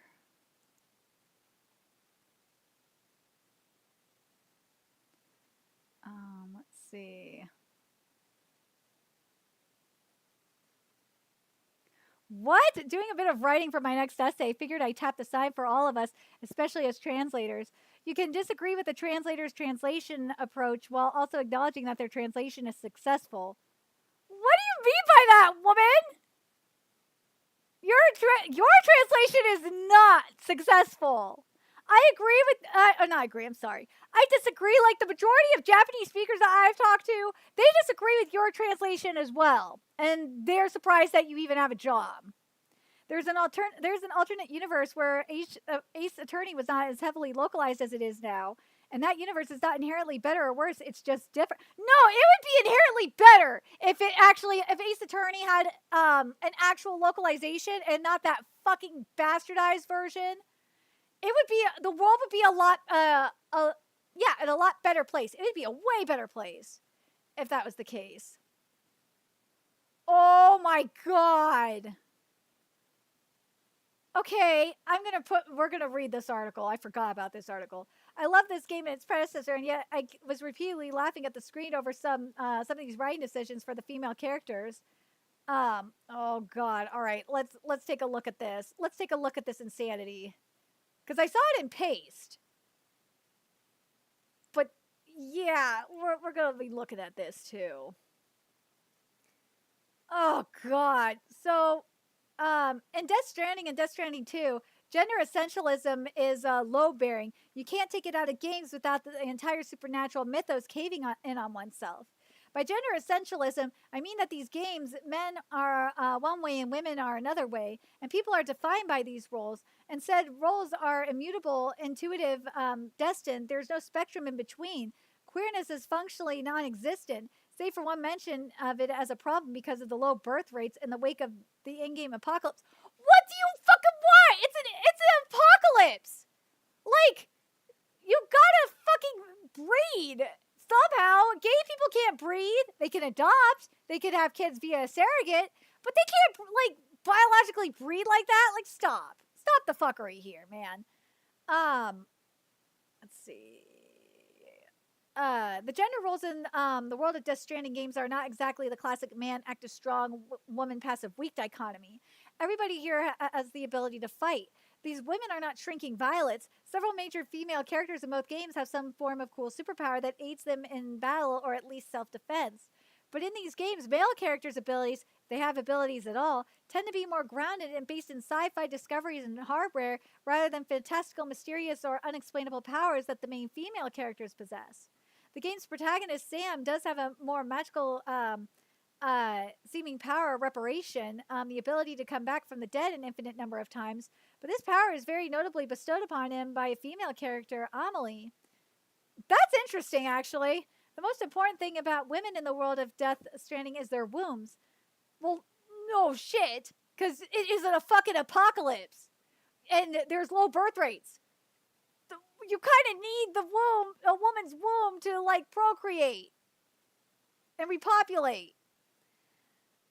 Let's see. Unlike other science fiction representations of supernatural pregnancy, which often present it as a violation of or horror visited upon its unwilling, often female host pregnancy, and the world of Death Stranding is a universal good. Like many other conservative works about the post-apocalypse, the lower birth rate in the world of Death Stranding is repeatedly emphasized, and the main characters are actively concerned about it.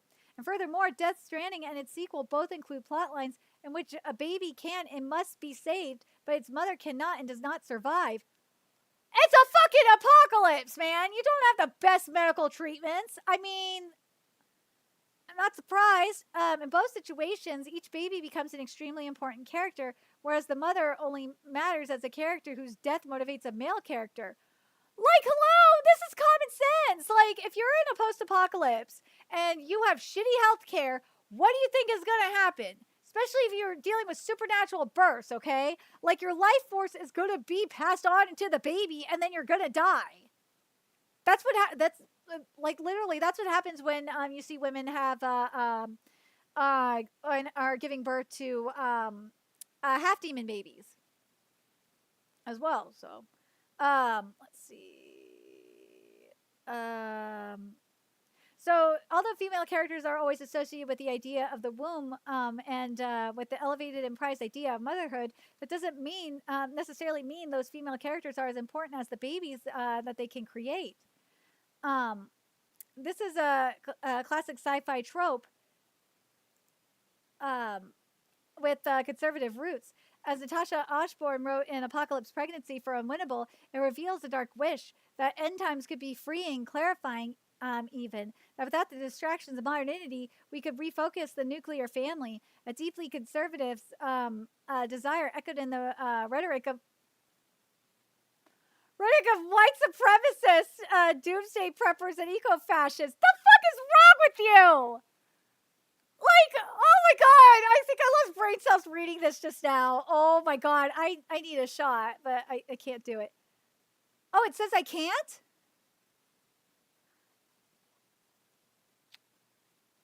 I wonder if it's because of I had a little mishap with PayPal earlier. I wonder if that's because of that. Let's see. Let's see what's going on here.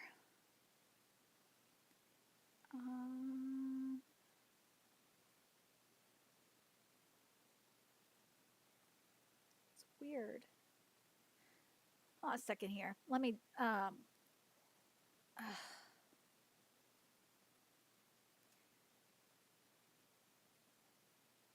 see.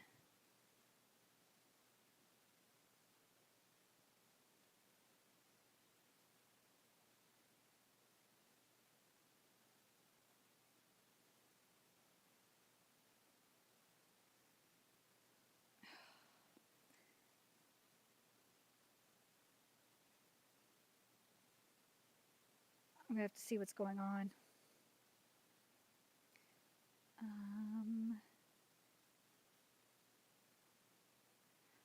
You might have to go for Cash App right now because I do not know what's going on.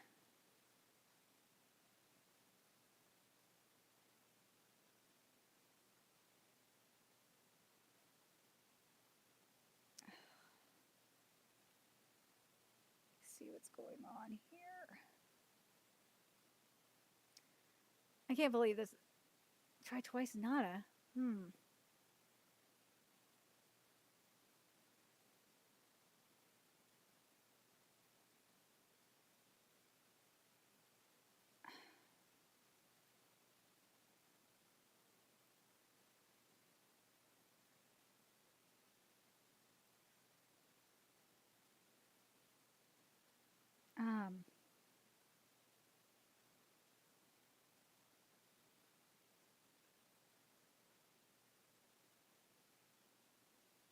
Let me just message customer service real quick.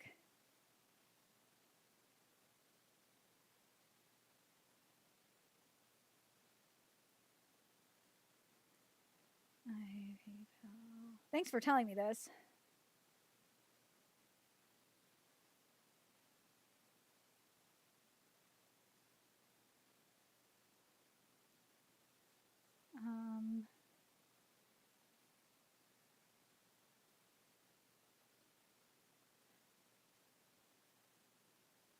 Okay, so yeah, I don't think my PayPal can be used right now because of what's because what happened was I upgraded my PayPal by accident because of the desktop version telling me that I had to, and now I have to. I'm working with customer service to get it reverted back to personal account, so that's probably why. It's probably going to be like this for 72 hours. But yeah, if anything, donate to for now. Donate to the Cash App or donate via coffee or become a Patreon member. That always helps too. But yeah, I guess PayPal I can't use for a little bit, which really goddamn sucks.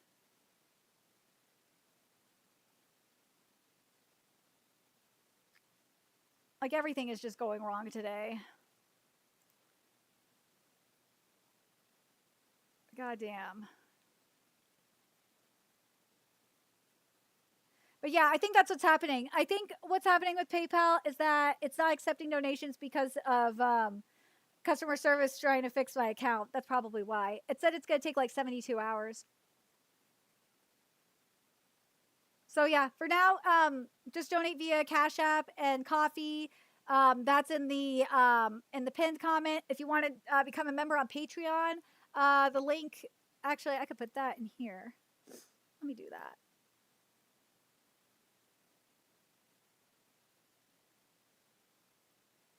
See if I can get this to work.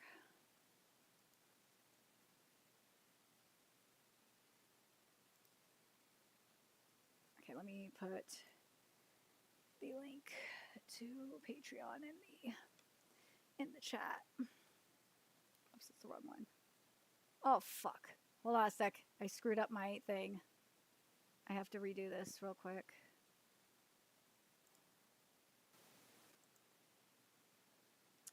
Let me oh, damn it. I clicked the wrong thing. I'm sorry. Let me fix the window first.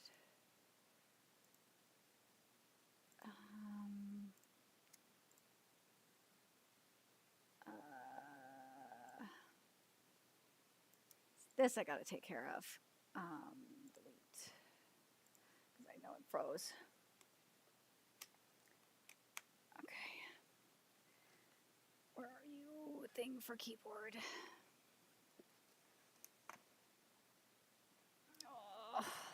hate that this happened. Is coffee being a pain in the ass too?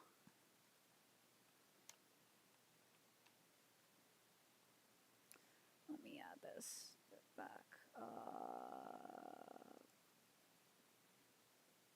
Yeah.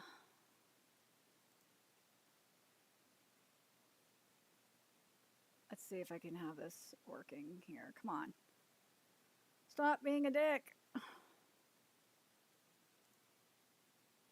There we go.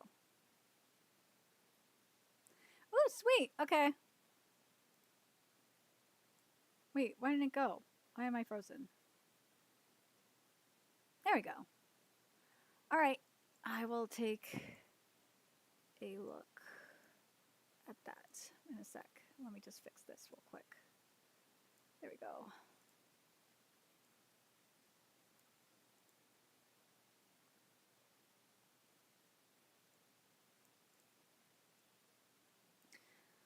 Okay, yeah, there we go. Let's see.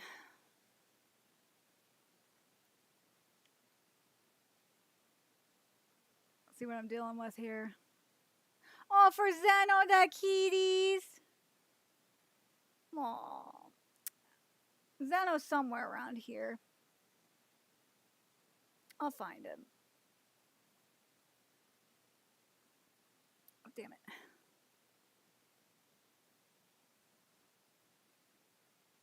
There we go.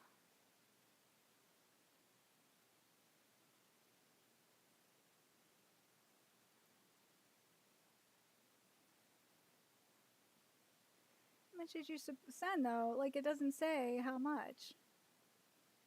It's weird. Yeah. Okay.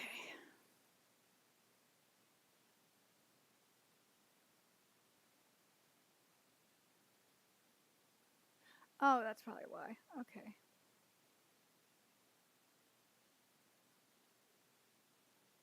Why are you being a dick?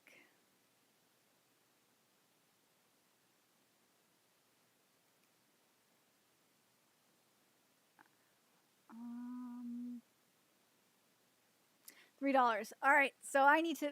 Where's Zeno? Zeno! Mirror key! He's in the living room, probably laying down, being a lazy kitty. Zeno, come here! Zeno! Oh, he's somewhere. He'll come in a second. My silly kitty, where are you? Don't you want tweets, kitty? Does kitty want tweets? There he is! Hey, kitty! Come here, come help! Someone requested a kitty dance for you. Come here, Mr. Kitty! Do you want tweets, kitty? I don't have any money for treats for him, but I will give Kitty a little bit of a belly rub, and I will have him dance. Come here, Kitty! You want tweets? Do you want tweets, Kitty? Come here! Do you want to be brushed, Kitty? Shut up, you. I'm not talking to you, keyboard. Come here, Kitty. Come here! Where's my silly boy? Where's my silly kitty? Does he want to be scratched?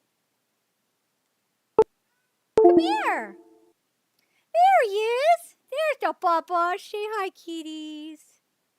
There he is. There's the kitty dance. Here he is. The little kitties. The little kitty dance just for the humans. See, you got requested for a kitty dance. You need to be here for Kitty Cast. It's Kitty Cast. Just for humans. Donate for more kitties. And kitty stretch. He's just a belly wuppy kitty. I'll give you a little something after I'm done, kitties. He's my little baba. He's my little baba boy. Yeah, he's a sweetie pie. Yeah. Okay. Well, I wanted to give you what you ordered, which was Zeno the kitty. But this is fucking wild, though, right, kitty? You ready to help? Is this wait. Here we go. Yeah. So this is what Natasha Osborne wrote in Apocalyptic Pregnancy for Unwinnable. It reveals a dark wish that end times could be freeing, clarifying even, that without distractions of modernity, we could refocus the nuclear family. A deeply conservative desire echoed in the rhetoric of white supremacists, doomsday preppers, and eco-fascists. Like, come on, man. Seriously, come on. Stop the stupidity. Stop the fuckery. Just pet the kitty. These apocalypse narratives demand so much justification that it inevitably sidelines the pregnant person and their wishes. Real life parents in modern day America are currently battling the fear that doctors will prioritize the life of an unborn child even against the parents' wishes. That's not going to happen. Like, what the fuck are you talking about? They're not going to do that. Like, if the mother's life is in danger, the doctors can legally give the child, like, especially like if the kid is already dead anyway, it's a stillborn, they'll kill it. The baby's gonna be dead, right, kiddies? But again, in Death Stranding, women, and again, it's only specified as only and specifically women, not trans men, not non-binary people who have ovaries. Like, that's a fucking insult, okay? Non-binary people with ovaries, that's fucking stupid, are inherently associated with the idea of the womb. Associating women primarily with motherhood and specifically with having a womb is a keystone in biological essentialism. That's because that's what it is! Women have a womb! Your other bullshit is just bullshit! A trans man is still a woman! They are! I'm sorry, like, if you want to be a if you're a woman transitioning into a man and you want to identify as a man, that's on you. But biologically, you are still a woman. That's just how it is. And also the non-binary bullshit. Look, if you want to identify as non-binary, that's fine. But like the non-binary with ovaries, like, I don't know, it really rubs me the wrong way. It does. Let's see. Are inherently associated with the idea of the womb. Associating women primarily with motherhood and specifically with having a womb is a keystone of biological essentialism, and by extension, gender essentialism as an ideological stance. It's a way of defining womanhood that ignores the fact that many women don't have the ability to get pregnant, while others lack the desire and are no less women because of it. No one's saying that though. Like, you're the one thinking it. This pattern thinking also lines up with the harmful presumption that women are inherently intuitively nurturing and meant to reside in the domestic sphere. The inherently intuitive nurturing, like, that's not that's why that's not a harmful presumption though. That's not like that's what women are. We're naturally like this. Men can be like this too. I don't understand why you're bitching about this. And, like, you have a trans woman trying to define womanhood. And it's like, I don't know, it just is, again, if you are a trans person and I are identifying as a woman, like, go live your life. I don't give a fuck. But, like, this kind of shit, like, really bothers me. And this is from a biological woman. Let's see, where is this?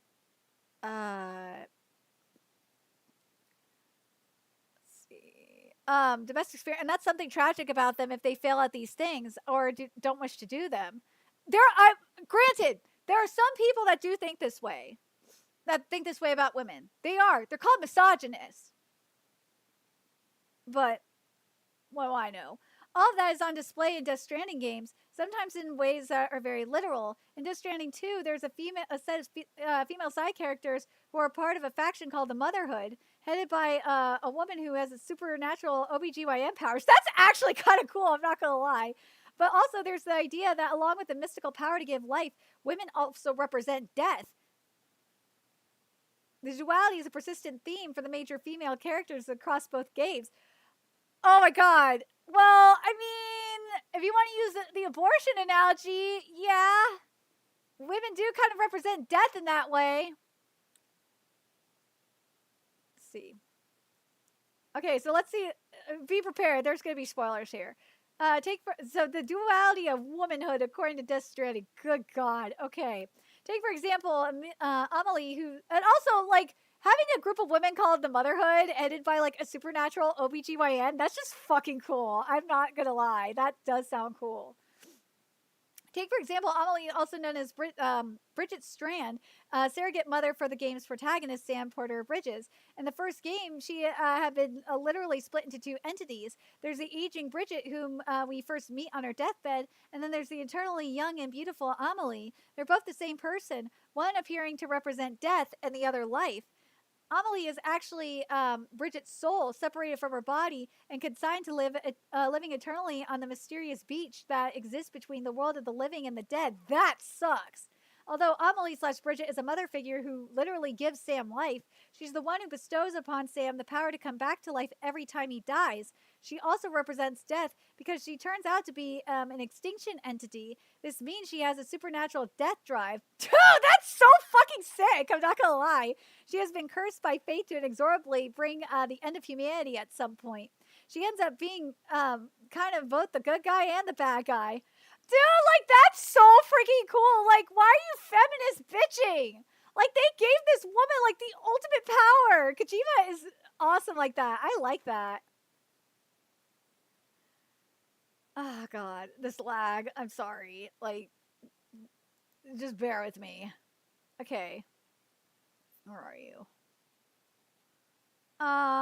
This means she has a supernatural death drive, and she's been cursed by fate to inexorably bring about the end of humanity at some point. She ends up being the go. Here we go. The first Death Stranding because of all this. And Sam's kind of Jesus, so Amelie's kind of the Virgin Mary, the purest expression of a holy womb and giver of life. Even as she also is Eve with the apple, the fruit that burdened humans not only with knowledge but with mortality. She represents that all that is good and bad about womanhood, at least according to Christian allegory and gender essentialist stereotypes. Anyway, dude, what's wrong with this? Like, I think this is kind of cool. Let's see. Amelie and Bridget are far from the only female characters that are written with a life/death duality at their center. In the first game, there are the twins, Mama and Lockney. One dies and the other lives on, but her dead sister's spirit merges into her own, making both twins one woman. That's fucking cool. Like, what is your problem with this, feminist? Like, that's pretty sickening. And women having the power of life and death, like, is just awesome. Like, why are you bitching? It's not like they're saying men have the power of life and death. No, women do. So, like, why are you bitching? Like, come on. In Death Stranding 2, there's a Fragile who dies in another dimension, and then a ghost version of Fragile who is still alive in the main character's dimension. And then there's Rainey, a side character in the sequel, who has a baby inside her that's stuck in a time vortex that keeps it at 7 months old, no more, no less. And this means that Rainey is perpetually pregnant, perpetually two people, one who's alive and the other suspended in time. That sucks, and therefore incapable of being alive as we know it. Last but not least, there's Lou, the name Sam gave to the baby in his wife's womb in events that predate the first Death Stranding. His wife died, and Sam thought the baby died too. In her honor, Sam named his baby Lou in Death Stranding. In Death Stranding 2, the baby named Lou turns out to actually be the baby named Lou that Sam thought had died many years ago. And the dead Lou and the living Lou are one and the same. Dude, this does sound like a Kojima game. Like, this does. This is Kojima totally written all over it. Those stories are all pretty cool on the surface. These are all fun, surprising twists, and they unfold in thrilling ways in the games.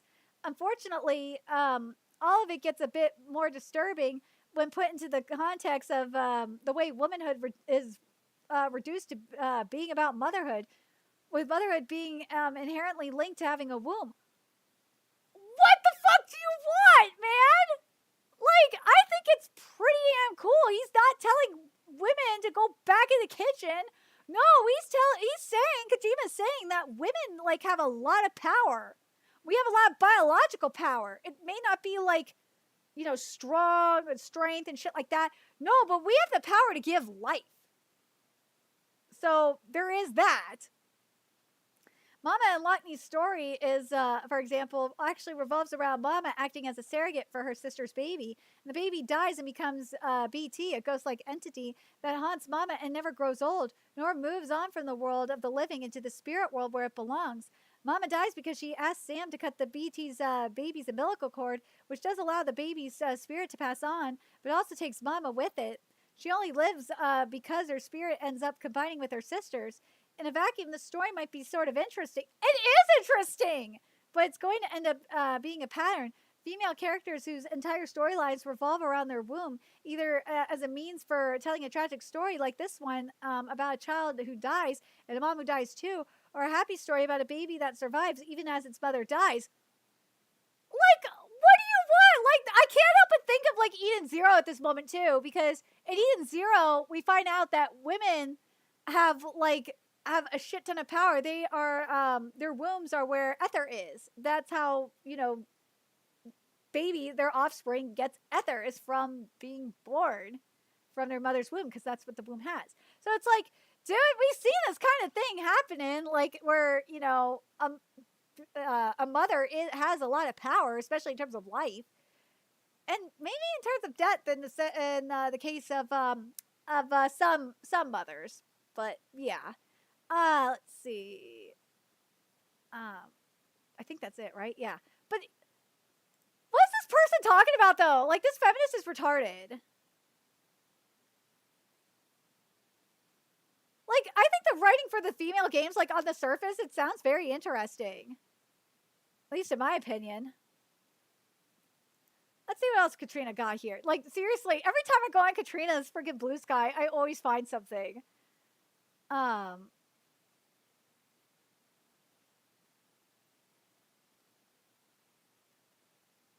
That has got to be one of the dumbest headlines at work. Being too helpful at work can hurt your career.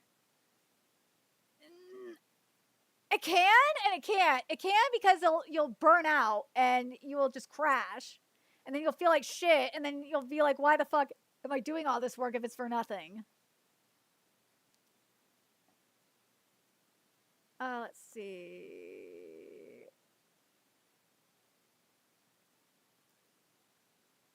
Oh, God. Yeah. Methinks that Katrina worked on the... I know she did the subtitles for 2.5D Seduction. I wouldn't be surprised if she was behind the dub, too.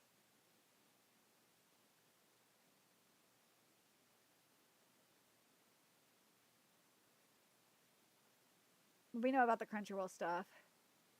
Let's see. Yeah, but there's really not a lot on Katrina's thing this time around. But it's always entertaining to just see if there's anything stupid on there.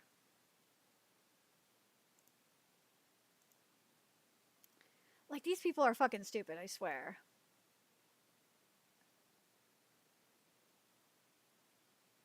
Oh, yeah. Again, just in case you missed it, if you're a Ghost in the Shell fan, Kodansha is releasing a completely uncensored version, because the censored version, the version that's out right now, says censored like the sex scenes. This one, nah, this is gonna be completely uncensored. It's finally happening. It took them freaking long enough to do it. Let's see.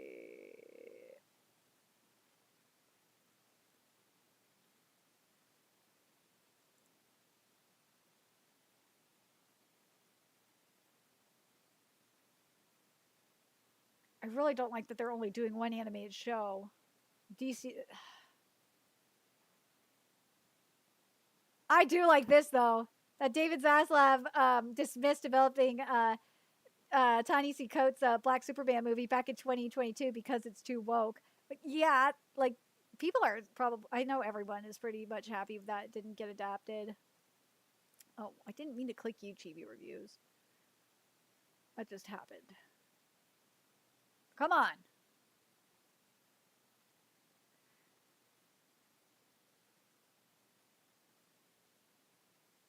Let's see.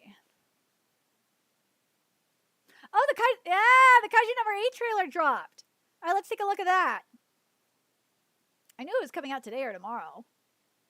And there's my husbando And by the way, monster number 8, I believe, is ending next week.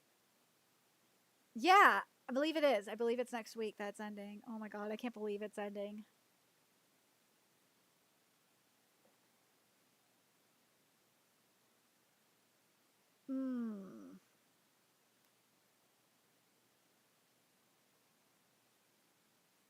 I don't like that One Republic is there again.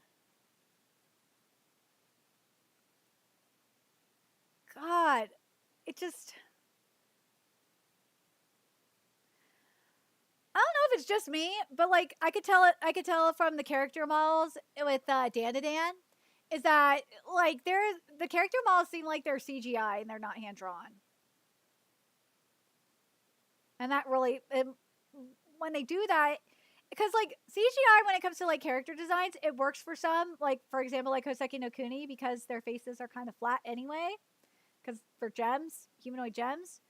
But like for actual humans, like unless you're Studio Orange, you should not be doing that shit. I'm sorry. This looks very jank. This does. I want to know what you guys think. What do you guys think about Kaiju number 8's trailer?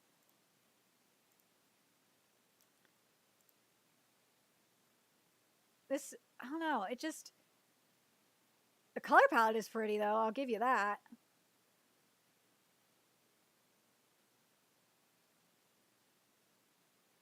Yeah, this, nah.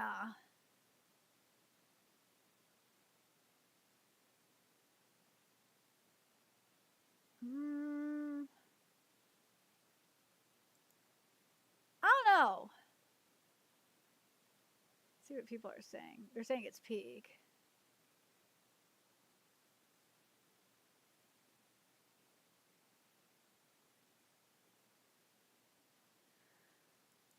I don't know. I'm very skeptical when it comes to Kaiju number 8 because of the because of the character models. Yeah, that's wrong. Chibi, I'm sorry, but that is wrong. It's not English dub. No. God, there's gonna be so much misinformation about this now, huh? Yeah. Ooh, we got Shonen Jump sales here too. So for One Piece, this is 3-day sales. One Piece is of course at number 1. Damn. So if this was full 7 days, One Piece probably would have hit 1 million copies. Kagurabachi's at number 5. Blue Box is at number 6. The Elusive Samurai is at number 16. And like Witch Watch is at, I'm so surprised Elusive Samurai is this low. Witch Watch is at number 18. And News Exorcist is at number 27. And Astro Royale is at number 57. Let's see if there's any more here. Ooh! Yeah, I think Ultimate Exorcist Kyoshi is done. And then Shoujo is at number 96. And the digital Kagurabachi is number 6. And the Elusive Samurai is at number 7. Like, that to me makes more sense. But dude, did Ultimate Exorcist Kyoshi not even rank in the digital? Wow. Yeah, I think Ultimate Exorcist Kyoshi, like, it's felt like it for a while that Ultimate Exorcist Kyoshi is going to end. But yeah, I could see it ending by the end of this year. I would not, it's probably going to go in the next batch.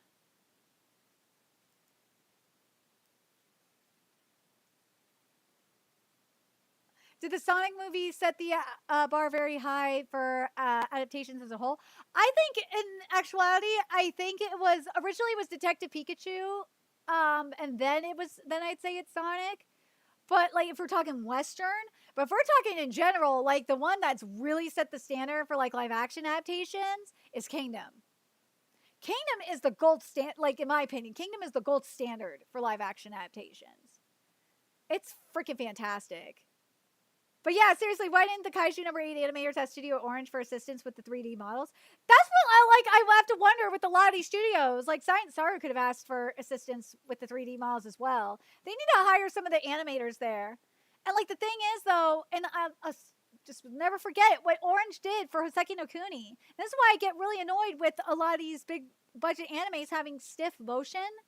Is Hoseki no Kuni has it to an extent now, but or not Hoseki no Kuni. I'm sorry, Orange does it to an extent, not as much as like other stuff, but it's because Studio Orange's first anime was Hoseki no Kuni, and it's still, in my opinion, their best anime. And this was in 2017. And what the studio CEO said was for that anime, they used for the action, they used rotoscope. And I think that's just something that more anime studios need to do because it would cut costs, and especially if Studio Orange can make an anime like Hoseki no Kuni with a really significantly smaller budget than a lot of these. And also the other thing, and I've said this before, the other thing that Studio Orange does for texture, because you can do an all CGI anime and still have texture in it.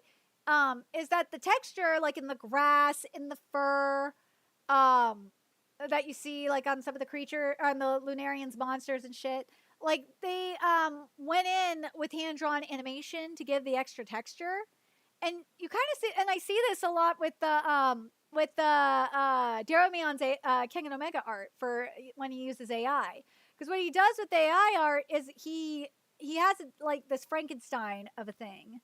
And then he adds texture to it. Like, that does the hand drawing. He does hand drawing over AI. And that's what I think needs to happen, is a lot more hand drawn over the CGI. But I don't think it will happen. I don't. I don't think it will. Unfortunately. Let's see. Yeah, let's see what Boruto's at number 10. Yeah. D Grayman at number 9. That don't surprise me. But dude, Boruto's cover is fucking sickening. Like, it is so sickening. I love it. Like, I think, if anything, if I'm going to be nitpicky on it, I think Ikemoto, because Ikemoto has said that he's kind of inspired by JoJo, and you could kind of tell in like the designs. Like, it's like JoJo, but like with an early 2000s alternative aesthetic. And because JoJo is about motion, it's about fluidity. Like, you could do anything with it, with JoJo, and exaggeration. And I kind of wish we had a little bit more exaggeration here, or if the background wasn't white and it was a different color, like so that way the colors would pop better. But God, I love this cover though. Like it's so sickening. It is. Let's see. But yeah, but Dan and Ann being at number 2, that don't surprise me at all. One Piece Gakuen is at 99. Woof. I'm surprised it's that low. Let's see what else we're dealing with the Yards Up series. Oof. Yeah, Centuria might be in trouble. It's ranked at 205. Yeah, Centuria might be in trouble. Seneca, yeah, My Marriage to Seneca is definitely in trouble. It's probably going to get axed. And same with the Mansion series. That one's going to get axed as well. Like, I know it is. It'll probably maybe like have one more volume to try and prove itself. But yeah, I think it's done. But yeah, Centuria might be in trouble if they don't get those numbers up. Which one is this one?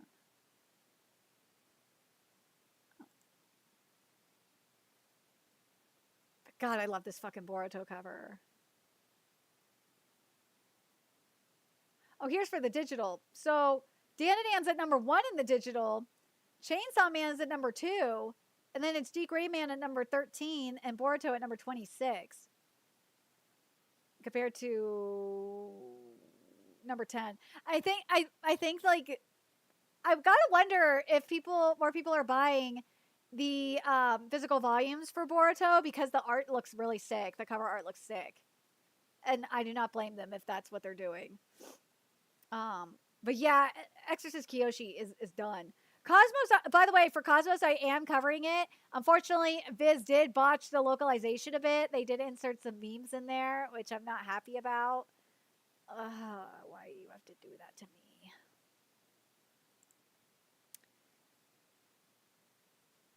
But dude, the new One Piece cover is freaking fire. I love it. What Sakurai said here?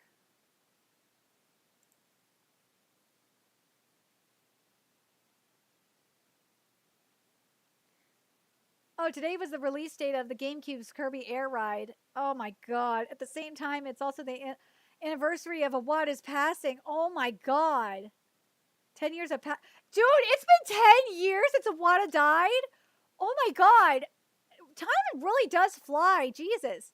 Iwata-san and I were about 10 years apart in age, and when we joined the company, and soon I'll be catching up to his age, won't I? Right now, I'm pouring my heart into making Kirby Air Ride. It's shaping up to be something great. I want it to be on Switch 1, because I would totally play it. But man, what do you guys think about that? That it's the 10-year anniversary since Iwata passed away. That is fucking blows my mind. I mean, like, thinking about like all the 10-year anniversaries that we're having this year, we have, besides Iwata passing away, which is very tragic, we have like Black Clover is hitting its 10-year anniversary. Last year it was My Hero Academia hit its 10-year anniversary. Like, so many series, man, are just, it's just so insane. Oh man, I can't believe Kirby Air Ride is coming back too. That blows my mind. I love Kirby Air Ride. Oh my god, this is funny. So David Zaslav met with multiple people on how to fix DC in 2022, including Dwayne "The Rock" Johnson. Talks ended after Black Adam flopped at the box office. Yeah, I will say this: there are some moments where Zaslav is based, and in the case of some of DC stuff, he is very, very based. Whoa, Warner Brothers executives once considered developing a Robin series set in Christopher Nolan's Batman universe. Yeah, however, Nolan didn't approve the idea and the project got vetoed. I don't blame you, Nolan. What do you guys think about this? TV spinoffs for Mr. Terrific and Jimmy Olsen. Jimmy Olsen's fucking random as hell. But Mr. Terrific I could see a spinoff for and it working. But why Jimmy Olsen? Like, that is just random. See.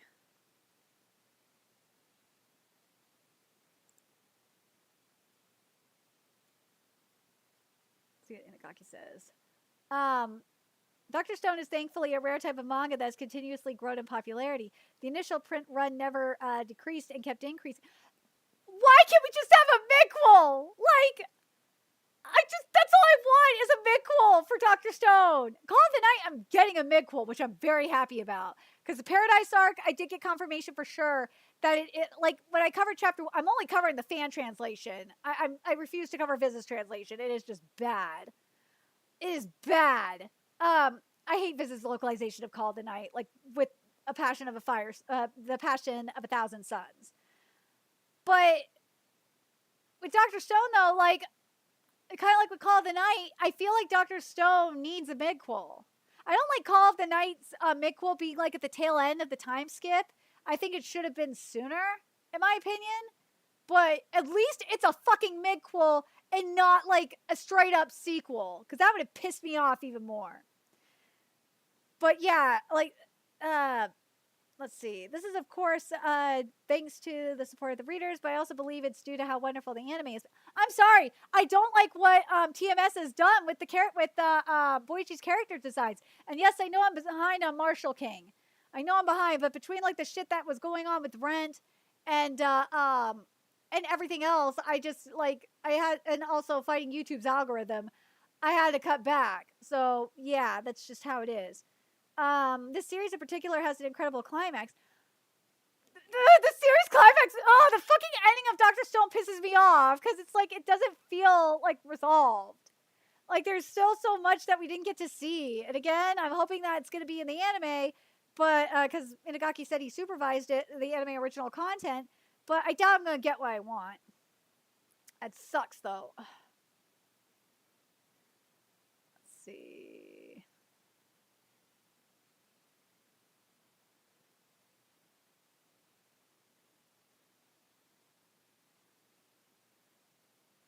I know Man of Steel has stupid shit, but I still like it.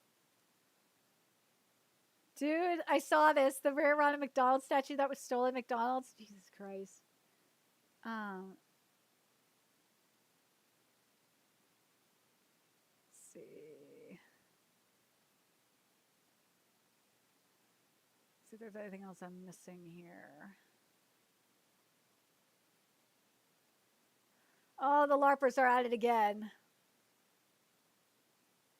Of course the LARPers are at it again. Oh yeah, so this week, I think it's this week, we should be getting a new chapter of Zatch Bell. I know speaking of series I'm behind on because the clamp's right here. I am behind on Triple X Holic Ray, but because the chapters are very short, I feel like I could do a multi-chapter live reaction for it and it'll be fine. I feel kind of the same way about Black Butler, but oh my god, this Gen figure is sickening. Oh my god, Gen looks so fire here. I want this. I want this Grandista so bad. Gen looks so freaking sickening. The eyes too. He's got the eyes activated too. I gotta wonder if this Gen is gonna come. This Gen better be coming with like multiple face plates, because you gotta have one for the the eye shining, and then like one that doesn't have his eye shining, and same with the hair. Like have like the hair down too.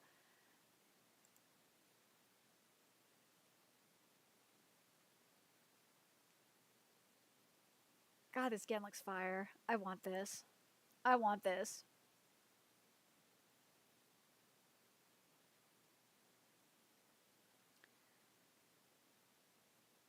Dude, what the hell? A custom Tony Hawk Pro 3 and 4 Xbox Series S and controller. That is fire! Wait, is that like a VHS? Hold up! Is the Xbox Series S a VHS? Oh my god, it's a VHS tape! Holy shit! Dude, I was thinking it was a VCR for a second. No, it's a VHS tape. Dude, I want this. I want this. I want this. That is fire. That is fire. It's a VHS tape. I was thinking this was a VCR for a minute, but yeah, this is a VHS tape. That is fire. I want this. That'd be so fire. Oh yeah, so we've seen the King of the Hill official trailer came out. I'm so excited for King of the Hill. That one I might cover it on Patreon, and I might cover South Park on Patreon too. Cause like but King of the Hill looks so fucking good. I'm so excited for it. Like this is one of those reboots or like one of these sequels I might watch because it looks that good. There's Mara and she looking good.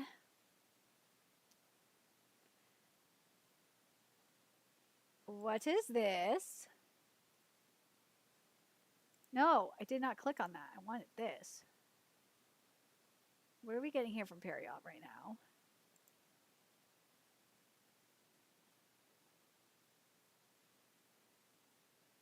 Oh! So there's a Jump Victory Carnival this weekend. And on the 19th. I wonder if there's going to be any announcements for it from it for Black Clover.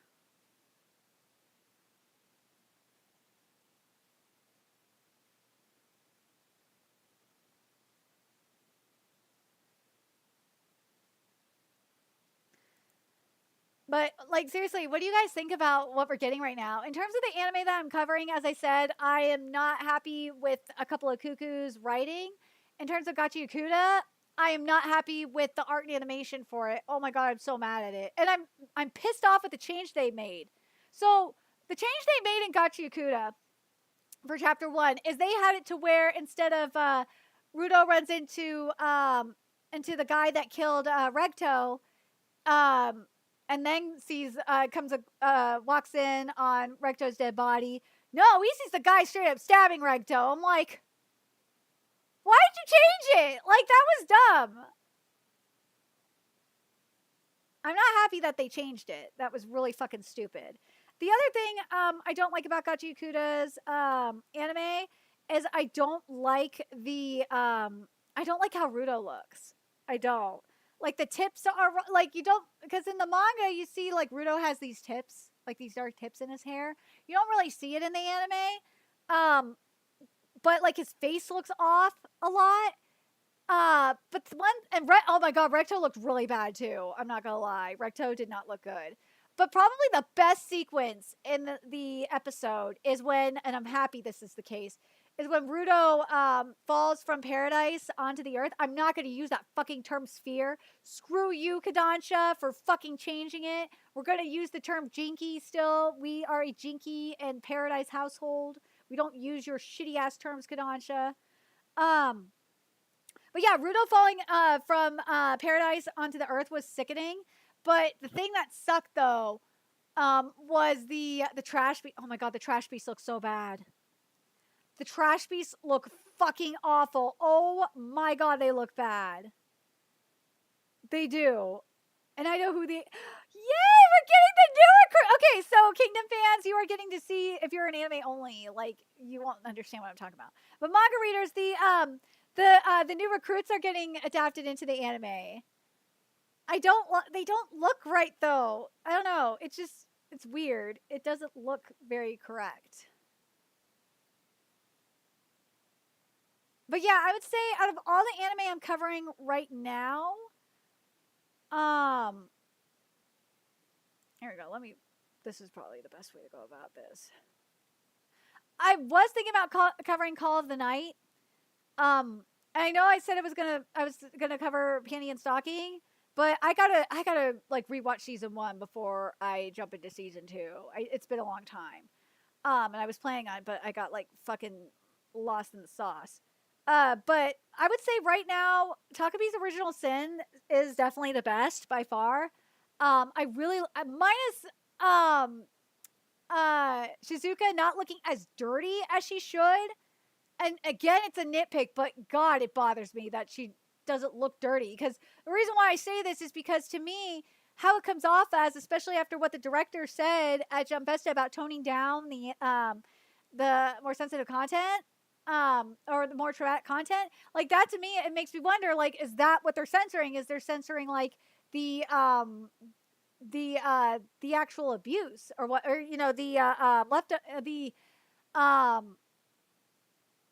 the wounds from the abuse. There we go. Like, that worries me. Because that's fucking stupid if they're doing that when you actually had the suicide. But My Dress Up Darling, I don't like. Okay, here's the thing with My Dress Up Darling. I'm pissed off that they did this. Because what was supposed to happen, if we're going in terms of the manga is supposed to show Amane's content first. And then that's how they like go into the clothing store. They go to the costume shop and they meet the person there, and like they get started from that. But they changed it to where they go before meeting Amane, and it's a lot of content gets lost, which really sucks. So I'm not happy about that. I'm curious how they're going to resolve that, but I'm just really excited to see Amane. I already talked about Gachi Yakuda. I still have concerns with Gachi Yakuda. I will say this though, the earth though, like the surface, it has the pollution that I was looking for in the manga, and and Paradise looked pretty damn decent. I'm not mad at how Paradise looked. I liked how dirty Paradise looked. It's where the tribes people were. It looked good. Sakamoto Days, I don't know if I will cover it unless someone donates and requests it. I'm probably not going to cover Sakamoto Days. I can't with Nagumo looking like ass, because that is not Nagumo. Speaking of, Sakamoto Days should be having a chapter out today. Let me see if it is here or not.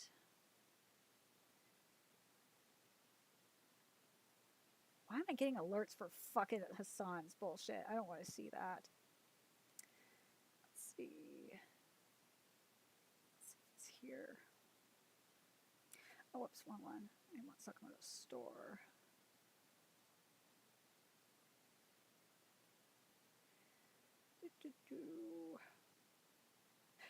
Oh man, dude, of course the chapter went up like right when I was going live. Of course it did. So yeah, so after I'm done live streaming, which will probably be soon unless there's like a donation, but I doubt that's going to be the case, especially since the stream is fucking bombing. I hate being shadow ban. But yeah, so after this, I will be recording my Sakamoto Days live reaction. The One Piece live reaction is up on YouTube. My Dan live reaction is up on Patreon. I'll have Takapi's Original Sin up tomorrow as well. I'm looking forward to covering Takapi's Original Sin. I'm not gonna lie. There's also 2.5D Seduction that is coming out. There's a lot of good content coming out. There is, and of course on Sunday. Well, Ron Komonohashi ended on Saturday, so or last weekend, so which blows my mind. Sunday I have Gachi Yakuda, Witch Watch, and the anime side of things, and then on the manga side of things, I have like a shit ton of content for Weekly Shonen Jump that I gotta cover. But speaking of real quick, the new series, because I've looked at all of them, I think in terms of the sports ones that are out, I like Ping Pong Peril the best. I do, because it gives very Kakiguri vibes. And then Kadari I really like too. I want those two to survive. The other ones, Harukaze Mountain I know people like, but I don't see it, like I'm going to catch up with it probably this weekend, but like I don't see it surviving in all honesty, because it's not like it, because there's so many good baseball manga, like it's just not living up to, it's not even close to being like as good as like say a Bungo or a Diamond No Ace or stuff like that, but you know, and oh god, what's the series, and Major and like Major Second, it's not giving what it could give, if that makes sense, at least from what I know, from what I remember. But anyways, let's see. Yeah, so overall, Anime Expo was really decent. I know that people, I know I'm kind of pissed off that we didn't get anything for One Punch Man season 3. I would have liked to go, like if we did, I would have gone over the production team to see what was going on with it. Jujutsu Kaisen, at least we got an update that, you know, season 3 is in production. And that, unfortunately, the movie is only going to be screened for 2 days with like 2 showings per day, which goddamn sucks. What was the other thing that I want to mention here before I close out? Oh yeah, Chainsaw Man Rize. Chainsaw Man Rize, I think is going to be awesome. I just hope that it gets the marketing it deserves, and it gets a long theatrical run with multiple showings. But at this rate, I don't even fucking know. I don't even know how Demon Slayer is going to go at this